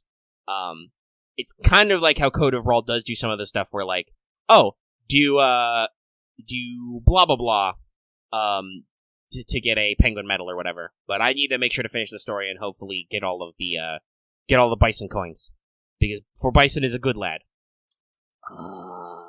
Did I posted it. I think I actually may have offhand said it on Let's Take FGO. I'll say it just because we're talking about Arknights really quick. And people, there is definitely a burning passion for Arknights in some quarters of our viewer base. They haven't yet won out, but they'll try. But I scraped together one more roll on the Mostima banner. And I did actually get a Mostima. It also, that 10 roll came with an exercise though, so I'm at P4 apple pie. So I'm calling a stop there. I'm like, waifu's cool, but she'll spook me as a rando 5-star at some point. It'll happen. Fucking Arknights.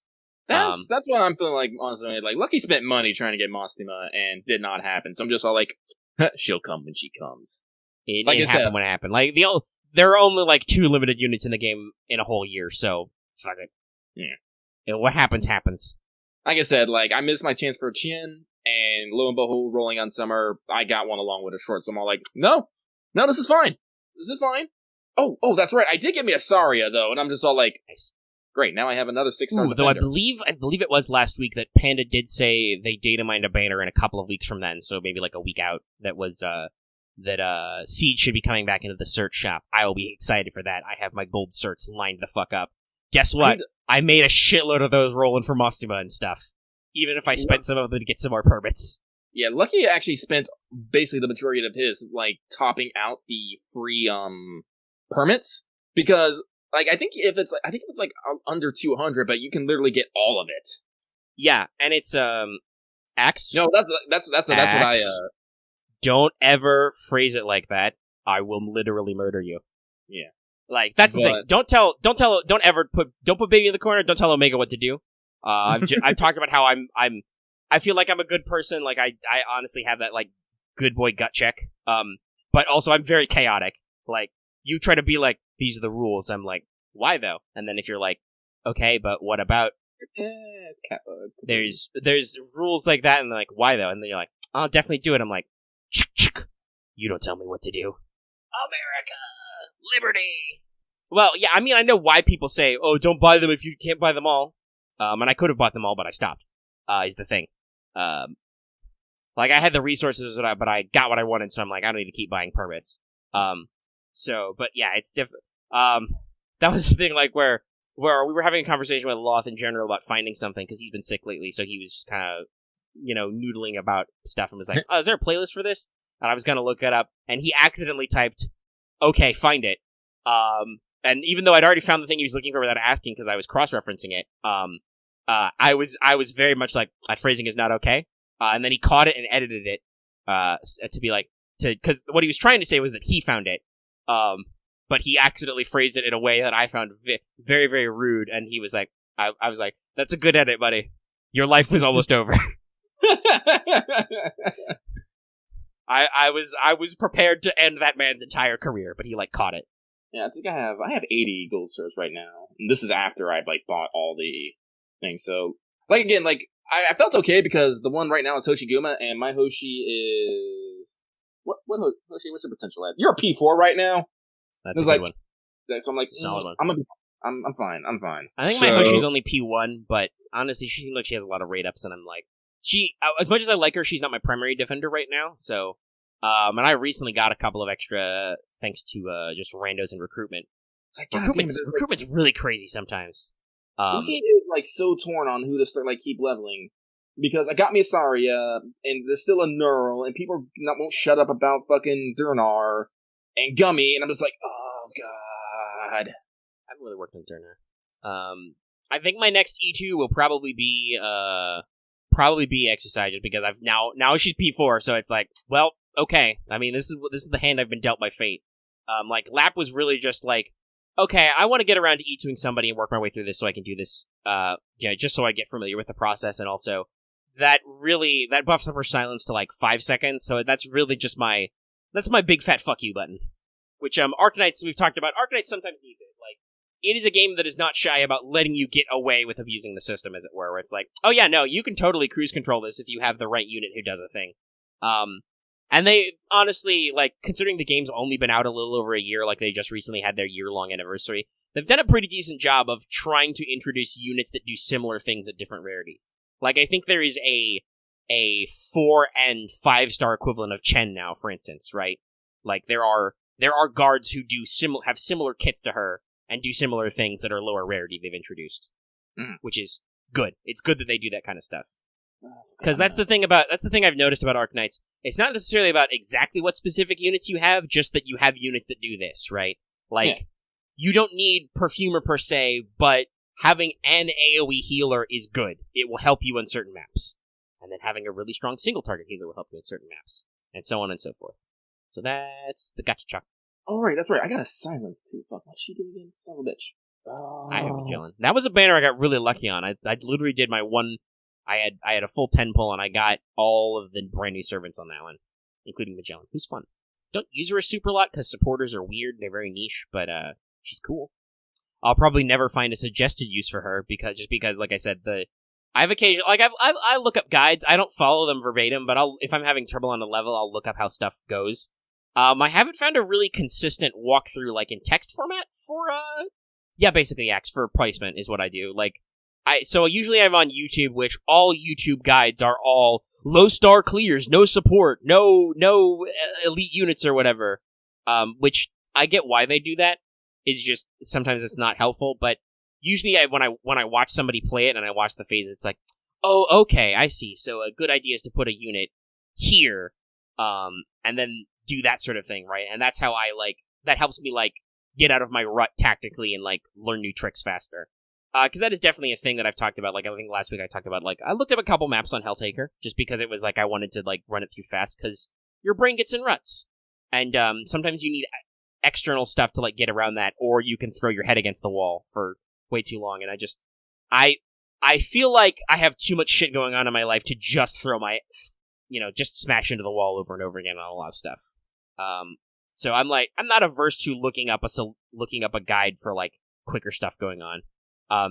But I so rarely feel guess what? I haven't necessarily leveled any of my, I haven't necessarily super leveled any of my quote-unquote FTP units, just because, I don't know, some of them didn't interest me. I definitely don't play Arknights to the meta. Even if I've gotten lucky and gotten some meta units, I've never really played for the quote-unquote meta. Lucky, it sounds like you've been quietly poking things. What you got going on over there? Oh, no, I'm just... Again, I have such a spread of units, and I want to give them all their due diligence. I'm just God. I literally just leveled Saria up to 50 right now, and then I realize I don't have enough defender chips. I'm son of a bitch. Yeah, that's always God, it's... And that's the thing, I feel like it's really easy to get you to cap out the first tier, and then it's oh, fuck. I don't have any blah, blah, blah chips. What am I going to do? So, yeah, and then I go over, it's is defender chips up? And it's the only one locked. I'm so now I'm going to go play GXPs and maybe level some other people. Yeah, actually, I wasn't doing that, though. I play many games to do many things. I appreciate when they do the special thing for always open. I really just wish they'd just suck it up and do it all the time. And just let me farm at my leisure. Yeah, because that's what I was saying. It's Saria is apparently she, I don't know what she can heal? And some shit, yes, oh man. She's a healing type defender. And I was that'd actually be really good, because I like my Lisk arm. Because I like to put my Lisk arm behind a guard like Chin or Silver Ash, just in case they get a little overwhelmed. But then I'm just yeah, Saria is a heal type defender like Neural and some of the other So I'm just so that's the thing. I like a lot of these characters. I like a lot of what they do, but it's they overlap, or I just can't summon that many fucking operators. I'm just why do I make me choose? Stop this. Yeah, the unit, that's the one quote-unquote complaint I have, is that the limited roster and stuff where it's there's no possible way I can use all these fun units I have. I just can't. So sometimes you just have to be I just accept that you're just here as a trophy, basically. Yeah. Now, I admit, I do that very often, X. I do actually, swap out my squads. I'll hot swap to anything or do different stuff and just work with it. But, there's definitely times where I'm just okay, you're cool.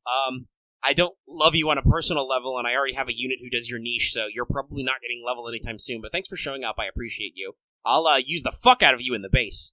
I guess I'm gonna use maybe Saria just so maybe I can lay down, maybe next down to fucking Hoshi, and they can just be tanks together, and Saria will just keep Hoshi up. I definitely feel like having used Neural a lot because I got lucky on her early. Like, that's definitely what I feel like you do with healing defenders, is just like, okay, so I've already put, like, one of my big healers somewhere, or, guess what, there's nowhere to fit a healer in this place I need you to be. I'm gonna slap you down here, and you're gonna help people stay alive. Yeah, well, that's what I was honestly working on Neural for. Then, like, because Neural's level 52, and she hasn't been leveled because I have no defender chips. Good job, Lucky. But now I have Saria, I'm just all like, technically this is a higher stat Neural, but I love Neural. But also, Saria's real good from what I hear. Yeah, so but also, honestly, sometimes it can come down to, like, sorry, I'm speaking to my mic.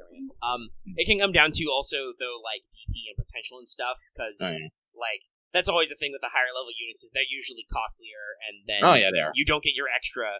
So, like, if you, in a vacuum, Saria is better than Neural, but if you ended up with a lot of extra Neurals, you'd probably be better off reinforcing the Neural you've gotten a lot of. Yeah. Well, so that's why I'm like, that's it. I need to take a hard look at my, I'm in a weird place with casters, because I don't feel like I've been very infused about, like, is it just Aya who's the 6-star caster? I think she's the only 6-star caster right now, other than Mostima, who's, that's a weird thing. Mostima's AoE, I believe. So that's gonna, now she does some other different stuff, Mostima's probably not gonna outright replace my Skyfire, because I've gotten a couple of Skyfires, and the cost, provisions and stuff, but I know that Mostima does have some interesting things with some of her skills, so I, like, might swap them out a little. Yeah, that's the thing. Mostima does crowd control, which might be helpful. But, like, I feel like I haven't, like, taken a hard look at my casters in a long time, just because, like Tyranno King said here, too, when I need an ST caster, I'm just using Amiya. Yeah, and why would I not, though? Like, she fills that role really well. Like, I use Amiya, I also have Haze, and for AoE, I pull out Skyfire, so I'm just like... yeah, Skyfire's a good one. Skyfire is I got Skyfire pretty early, which I'm glad for. The game gave me some stuff to work with pretty early. And she's just a lot of fun. Skyfire in her summer costume is actually my, currently my assistant. It was Neural for a long time, but I did Skyfire too. I should probably work on Nightmare, honestly. Okay. And I should probably finish leveling Ifrit. My Ifrit's... yeah, there's a lot of definite questions where I'm like, actually, that's right, I have Ifrit. Ifrit's super situational. Super situational. She's good at what she do, if you can get her to work. When you get her in the pocket, great, perfect. Like, I have used a support Ifrit, and I've used my own Ifrit at time, and I'm like, oh yeah, this is the thing. She gonna do goo. But then a lot of the time it's just like, oh yeah, no, there's literally nothing for you to do here, kid. Honestly, like I said, I honestly almost appreciate those more, because I know for sure that I can actually, like, swap in and do different stuff. If it was all the same stuff all the time, like, if a character was just good all the time, then I'd obviously just use that character. Yeah. Arknights, the roster is the strength and weakness of Arknights, I think, where it's like, you gotta do a lot of decisions, and sometimes you just don't have the unit you want, but at other times, it's very much like, oh, I can just, I can work out all kinds of stuff here. Oh, didn't get your free Project Red or whatever, or needed? Well, hey, you can, it's not quite the same, but you can often just use a Melantha as just your block one bully, please die, big man, and you have a lot of different flexibility. And like, honestly, there are times where, like, I have a pretty well-leveled Gravel. Like, depending on what I'm doing, Gravel might actually be more useful than Red, even though Red's a stronger unit.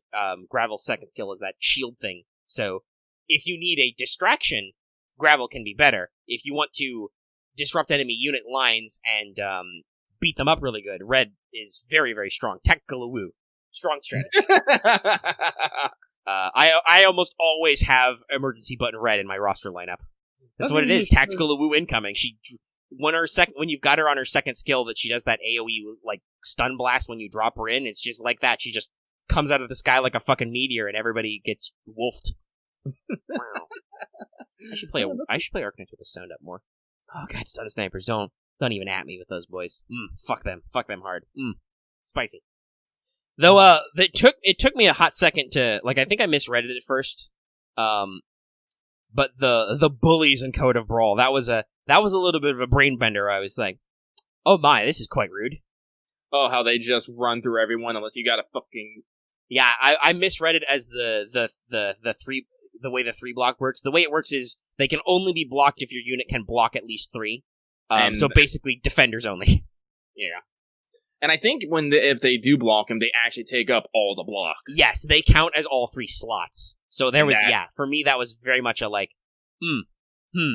okay, I see how it is. I see how it is, bully. Oh yeah, still some stuff. But yeah, so there's like, there's some spicy things.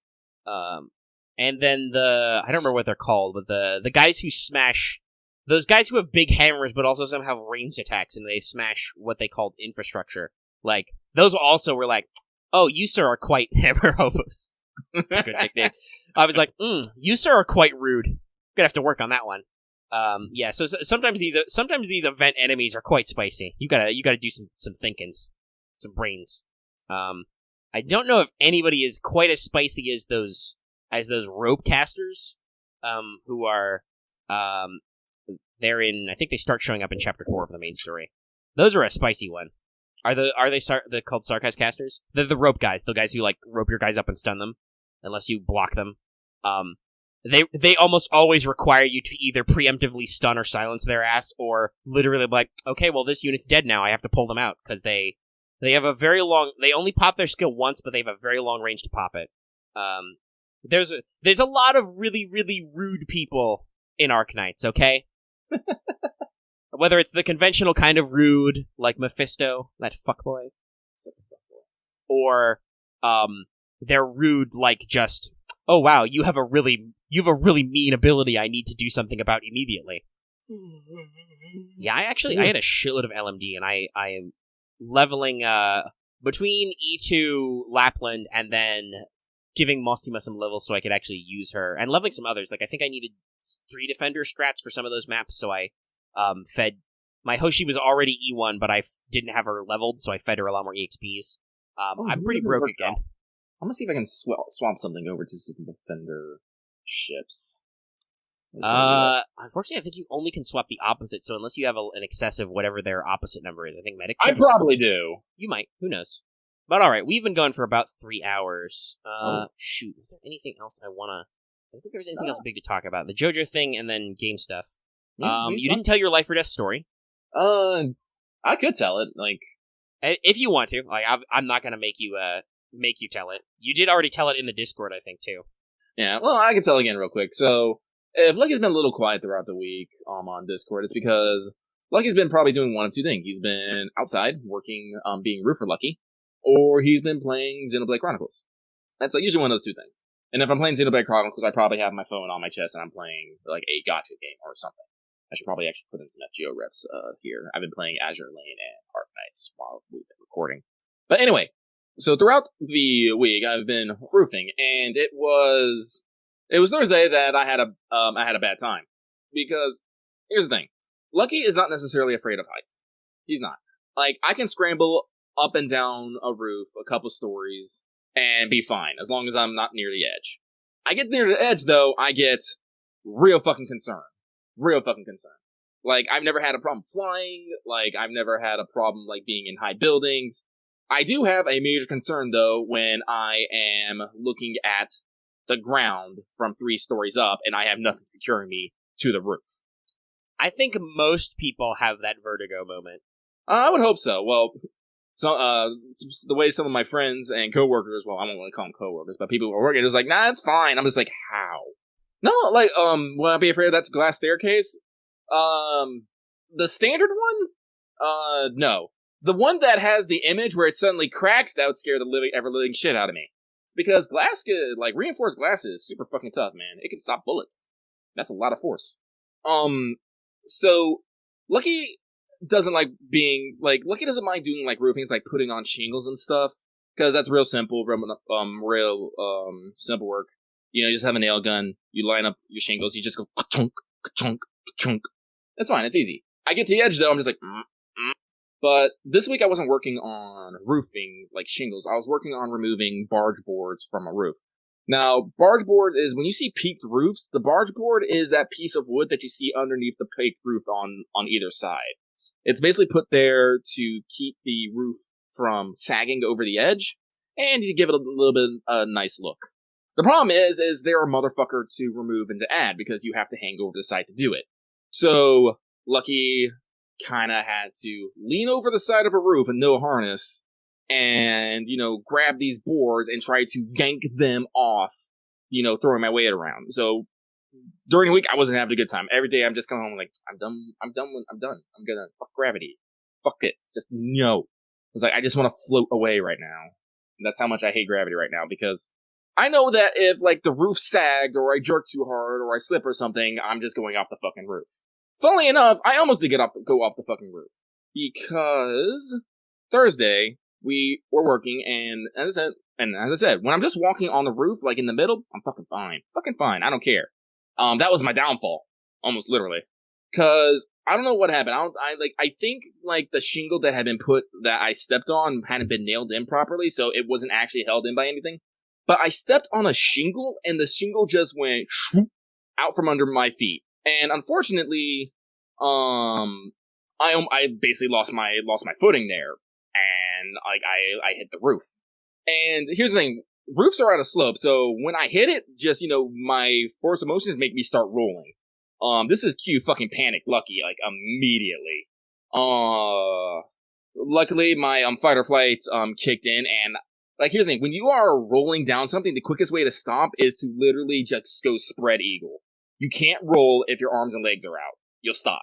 The second problem with that is, well, the first problem is some people don't, like, that doesn't click with some people. They're just like, oh god, rolling, yeah. The second thing with that, though, is then you have to stop your forward motion, which with on a roof is usually you have to dig in your heels and dig in your palms.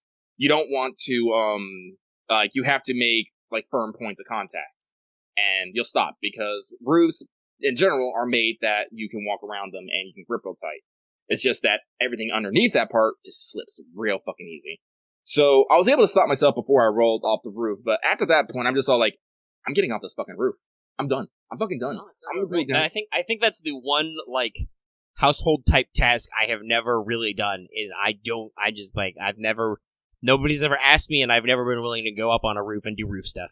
Like I said, like, I'm just done. Nope, I'm going down. Where is the ladder? I jumped from the second story. The first story. I went down a ladder. I was like, nope. And they're like, it's not that you need to fear heights. You need to respect heights. And like, I'll respect heights by staying here on the fucking ground.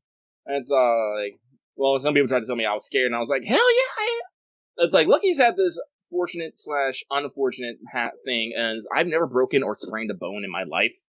Same actually. And there's definitely something to be said. People who have broken limbs and stuff know what to expect, but someone who doesn't, they have no idea what to expect. And let me tell you, my imagination makes things way more scary.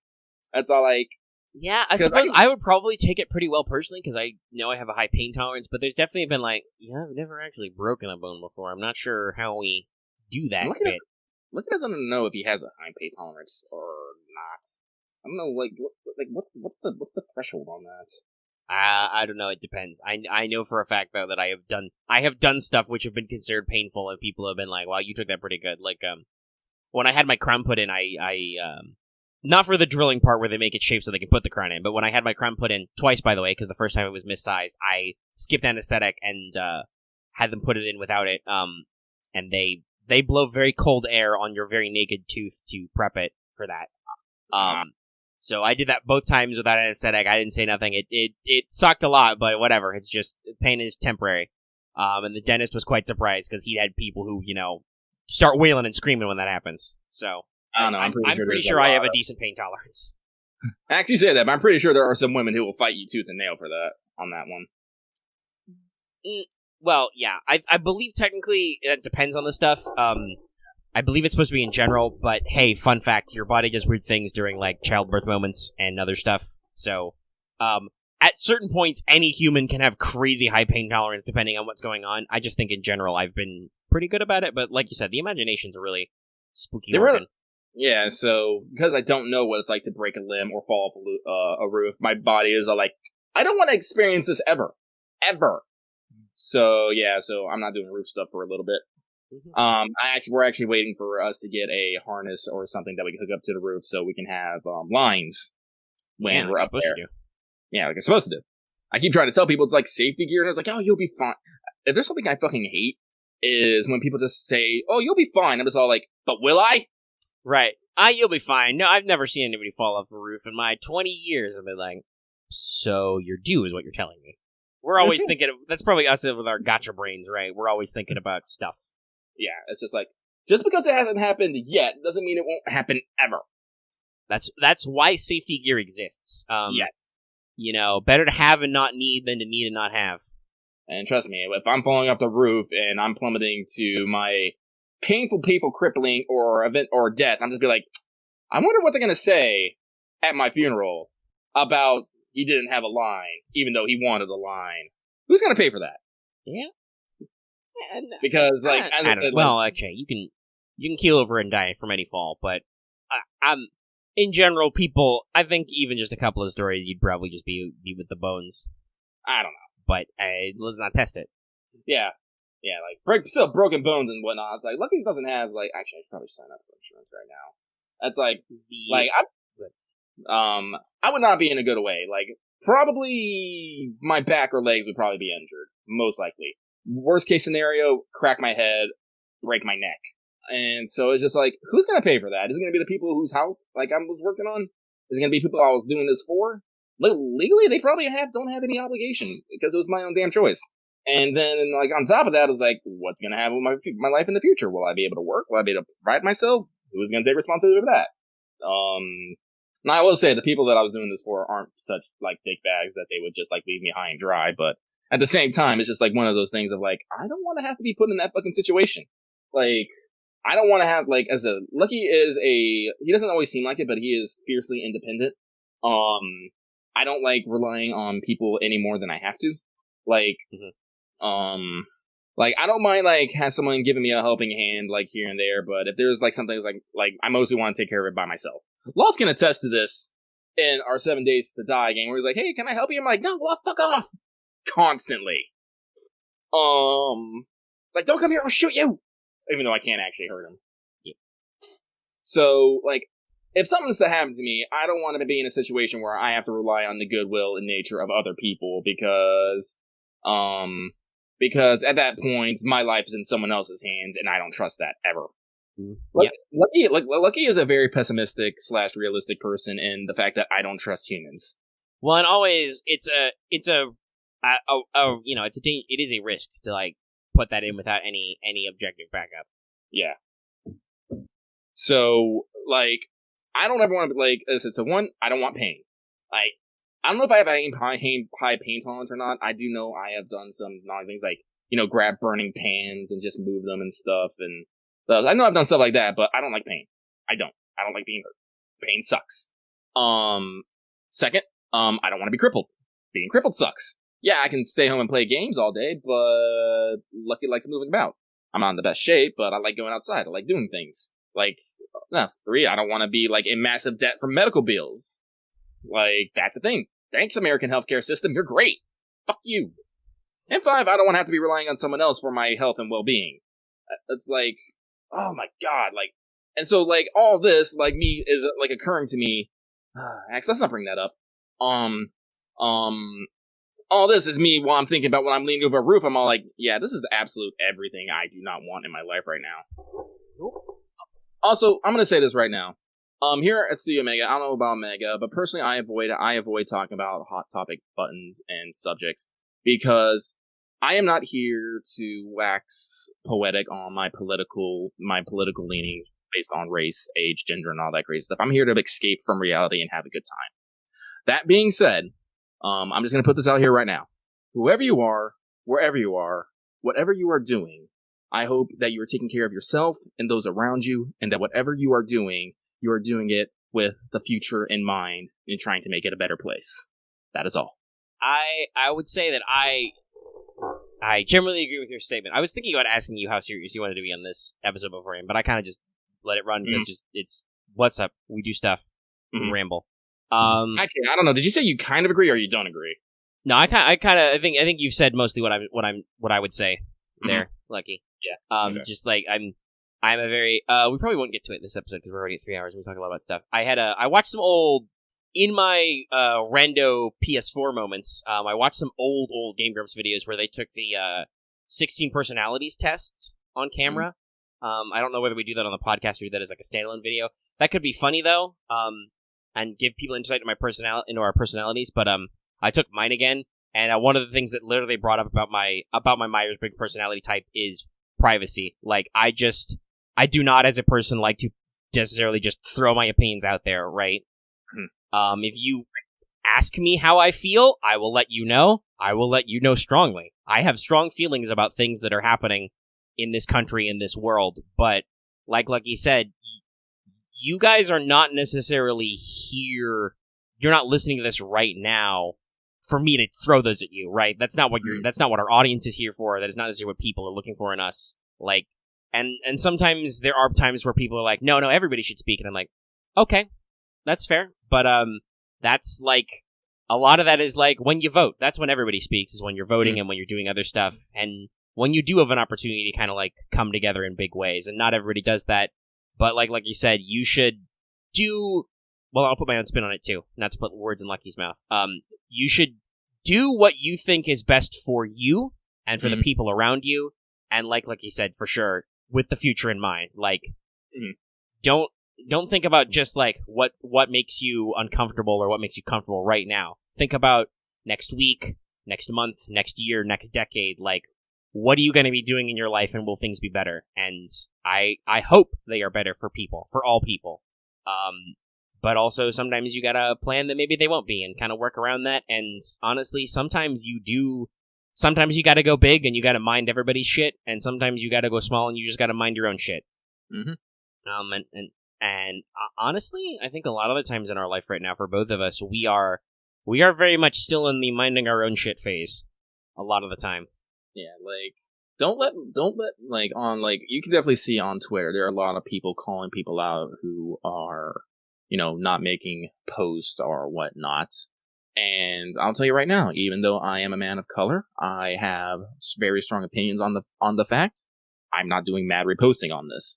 I have done my part in the way I can, and I am okay with that. And I do not need to broadcast my intentions to the whole world. Yeah, I think I've retweeted a couple of small things, but mostly just... Oh yeah, this is things I've liked them. I'm like, this is good. I keep it unless somebody directly asks me, because it's just like... Because honestly, it's funny you say that. Some people get called out. Some people have also been called out for clogging up the airwaves, too. So it's like, like everything in life, everything is mixed messages. So, like, I know I have my beliefs and stances. Lucky has his beliefs and stances. We all have our own beliefs, obviously. If there's a person out there who has no original beliefs, that's gotta be weird. I'm sure those people do exist, but everybody has their own ideals. But a lot of the time I'm just like, oh, I don't think I'm a huge enough deal that people necessarily care what I'm saying. So I'll keep myself to myself. And like I said, when the time comes that I can definitively do something about stuff, I will definitely be there to be like, oh, remember things when voting season happens, when it makes sense to donate for you financially, and even if it's just a little bit of just like, all right, no, I'll throw a retweet. I believe in this. I want to let this echo out a little bit. We did get very serious at the end there, Lucky. I'm sorry, it's just been something that's on my mind. I want to get out there. Yeah, I've been thinking about it. Like, it's a thing that you can't not think about. Like, I hope everybody does. I hope you are all looking up and looking out in the world and, like, seeing what's going on.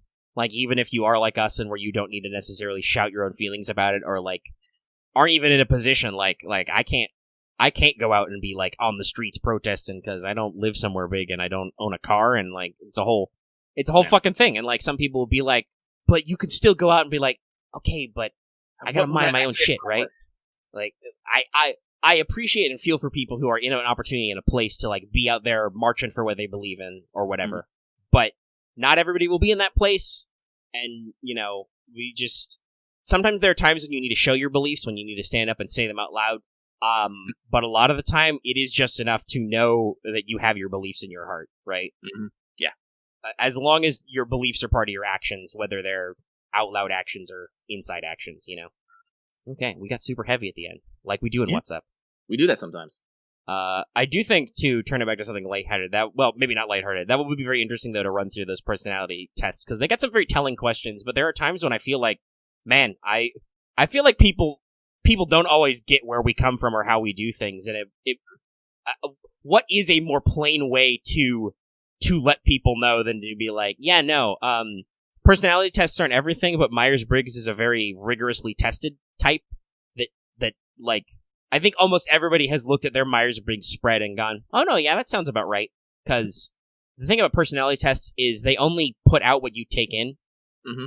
So they can only spit something out that fits you. So long as you answer honestly about stuff, and like, Lucky, I know you have no shame about being honest. I have no shame about being honest about some of those tests and being like some of them were like, they answer questions like, I think they've changed it, but some of the Game Grumps had questions like, you find it hard to fire a loyal worker who's underperforming, and I think both Dan and Aaron were like, I think they were both like, little disagree. I would be like, I'd have to think about that probably, but I would probably also be like, yeah, no, slightly disagree. If they're not doing the job, I might feel bad, but I wouldn't stop it, even though Omega really does personally value loyalty. Like, that is a big thing for me, but at the same time, it's like, damn, dude, if you're not doing your job, you're not doing your job. It's rough. But those personality tests have those rough questions, and if you're okay answering them honestly, you can actually learn some shit about people. Lucky's doing it right now, because I'm actually curious, because I haven't ever done it. And you rarely dwell on your regrets. Massive disagree. That's interesting, because I actually answer that question that I don't, because I'm really not a regretful person. Like, I'll think about what I've done wrong and how to improve in the past, but as a person, I am like, nah, fuck it, no regrets, just move on. See, like, here's the funny thing, I don't have a lot of regrets. Ooh, that's fair. If like, you have small regrets that like they eat you up, yeah, that's definitely a way to answer that. Yeah, because like I only have like a few regrets in my life. A lot of things I've chalked up to, yeah, no, that's just my life. But the things I actually regret fucking haunt me. Oh, Lucky's definitely doing the 16 personalities one. I know that question. Like I said, we could turn it into a video or do it on air. But real quick, if you're wondering, mine's logistician. I'm at 83%. So let's see here. So the way that Game Grumps turned it into 2 episodes was they literally read out the questions. Mm-hmm. But I'm logistician personality, which is ISTJ. So introvert definitely. And then what's or not necessarily the literal one. My actual one, it is, or not logistician, logician. They're close. They have dumb words. I'm introverted, intuitive, thinking, prospecting, and my personality is very slightly assertive. I'm 51% assertive, 49% turbulent. INTP, which sounds about right. Interesting. So I just did mine real quick, but I got mediator. INFPT. I'm 68% introverted, 64% intuitive, 63% feeling, 78% prospecting, and let's see here, 85% turbulent. So let's see here. Hang on, let me copy this down here real quick. Yeah, I'm gonna. Since mine, I took mine recently enough that it like has cookies and stuff to remember. I'll copy mine out and pop it out. I think your percentage for extrovert introverted, which is much more median than mine. So my percentage for introverted is 96. I'm big on that introvert thing. Like all those questions that are like people, social arrangements, parties. I'm like, nope. No. I really do not like those. So interesting enough, like we're directly opposite in. Actually, do I have a share here? It does have a share button. I just did the old copy and crop. I know, but like I said, mine's taking up like my big page energy, so I'm just like, thanks. The correct way is, for me, is, by the way, INTP, and Lucky said that he is INFP, with T for turbulent. Yeah. That's because that's the fifth axis that I think like Search 16 personalities and some added, which is basically like how, I think it's supposed to be like how on keel you are. So I'm like mostly assertive at like, no, my personality is the way it is. I don't like wish-wash and stuff. Lucky would tell you he's very chaotic and very turbulent. Yeah. Hang on. I'm just gonna make this smaller and then crop it that way real quick. Hang on. Wrong button. Why is this not... Well, Lucky's working on that, I will say. So the thing that they say about logician is strengths is like analyst and abstract thinker, imaginative, open-minded, enthusiastic, objective, and honest, which I'm like, no, that sounds about me. But then their weaknesses are like very private and withdrawn, absent-minded. And they note that occasionally logicians can be condescending and sensitive, and I'm like, nope. Second guessing, and there's also another one. Logicians loathe rules and guidelines. I'm like, no, that sounds about me. Like I said, if you answer honestly, you get the stuff that you put out. So yeah, it's interesting to see where we are about stuff. you're still introverted, but you've got a lot more of that potential extrovert energy in there. Lucky, like I said, and that's honestly very true. Lucky doesn't mind having a party, yelling at a bunch of people talking, but after a while, like, all right, I'm done. I need to go. I need to hide. Yeah. Whereas Like- Omega has that definite. I have that literal social anxiety where, like, I see a crowd of people and I go, so I'm going the long way around. Is that one question that is like, in a party, you'd prefer to be more towards the center or something like that, where I'm like, nope, walls for me, thanks. Like I said, I did this super fast without thinking too hard. Honestly, that's the best way to do it, is to just Yeah. whatever your instincts are. So, mediator types. Let's see here. I don't know if this, like I said, I don't know if this is completely on point with Lucky, but maybe. Oh, yeah, that's right. This is the same. It's similar to, or it's not the same, but it's similar to, I think it's the same ballpark as what Aaron got. Or was it Dan? I don't know. Idealistic, seek value and harmony, open-minded and flexible, creative, passionate and energetic, dedicated. Yeah, I don't know. Some of these, I think, like, some of these are like you, but some of these are not. Yeah. Like, it says, like, one of the weaknesses of mediators, it says, is impractical. I'm like, that is not Lucky. Yeah, Lucky is very practical. Sometimes he's too practical. But yeah, like I said, it's interesting to take these and kind of, like, put this stuff out and put them back in. And if we want to, like, read out the questions and tell them, I think that'd be an interesting video. Yeah, we should probably do that version, because like I said, that's what Game Grumps did, is they turned it into two shows where the other one read the questions and they answered and kind of went back and forth and talked about results. Yeah. So we'll put that in. Now we're at about 3.5 hours. Right, so technically this recording ended up longer than Let's Talk this week, somehow. How do we do this, Lucky? I don't know. We're madmen. I need snacks again. That's butt, and that's boobs, and that's glasses, and that's a braid.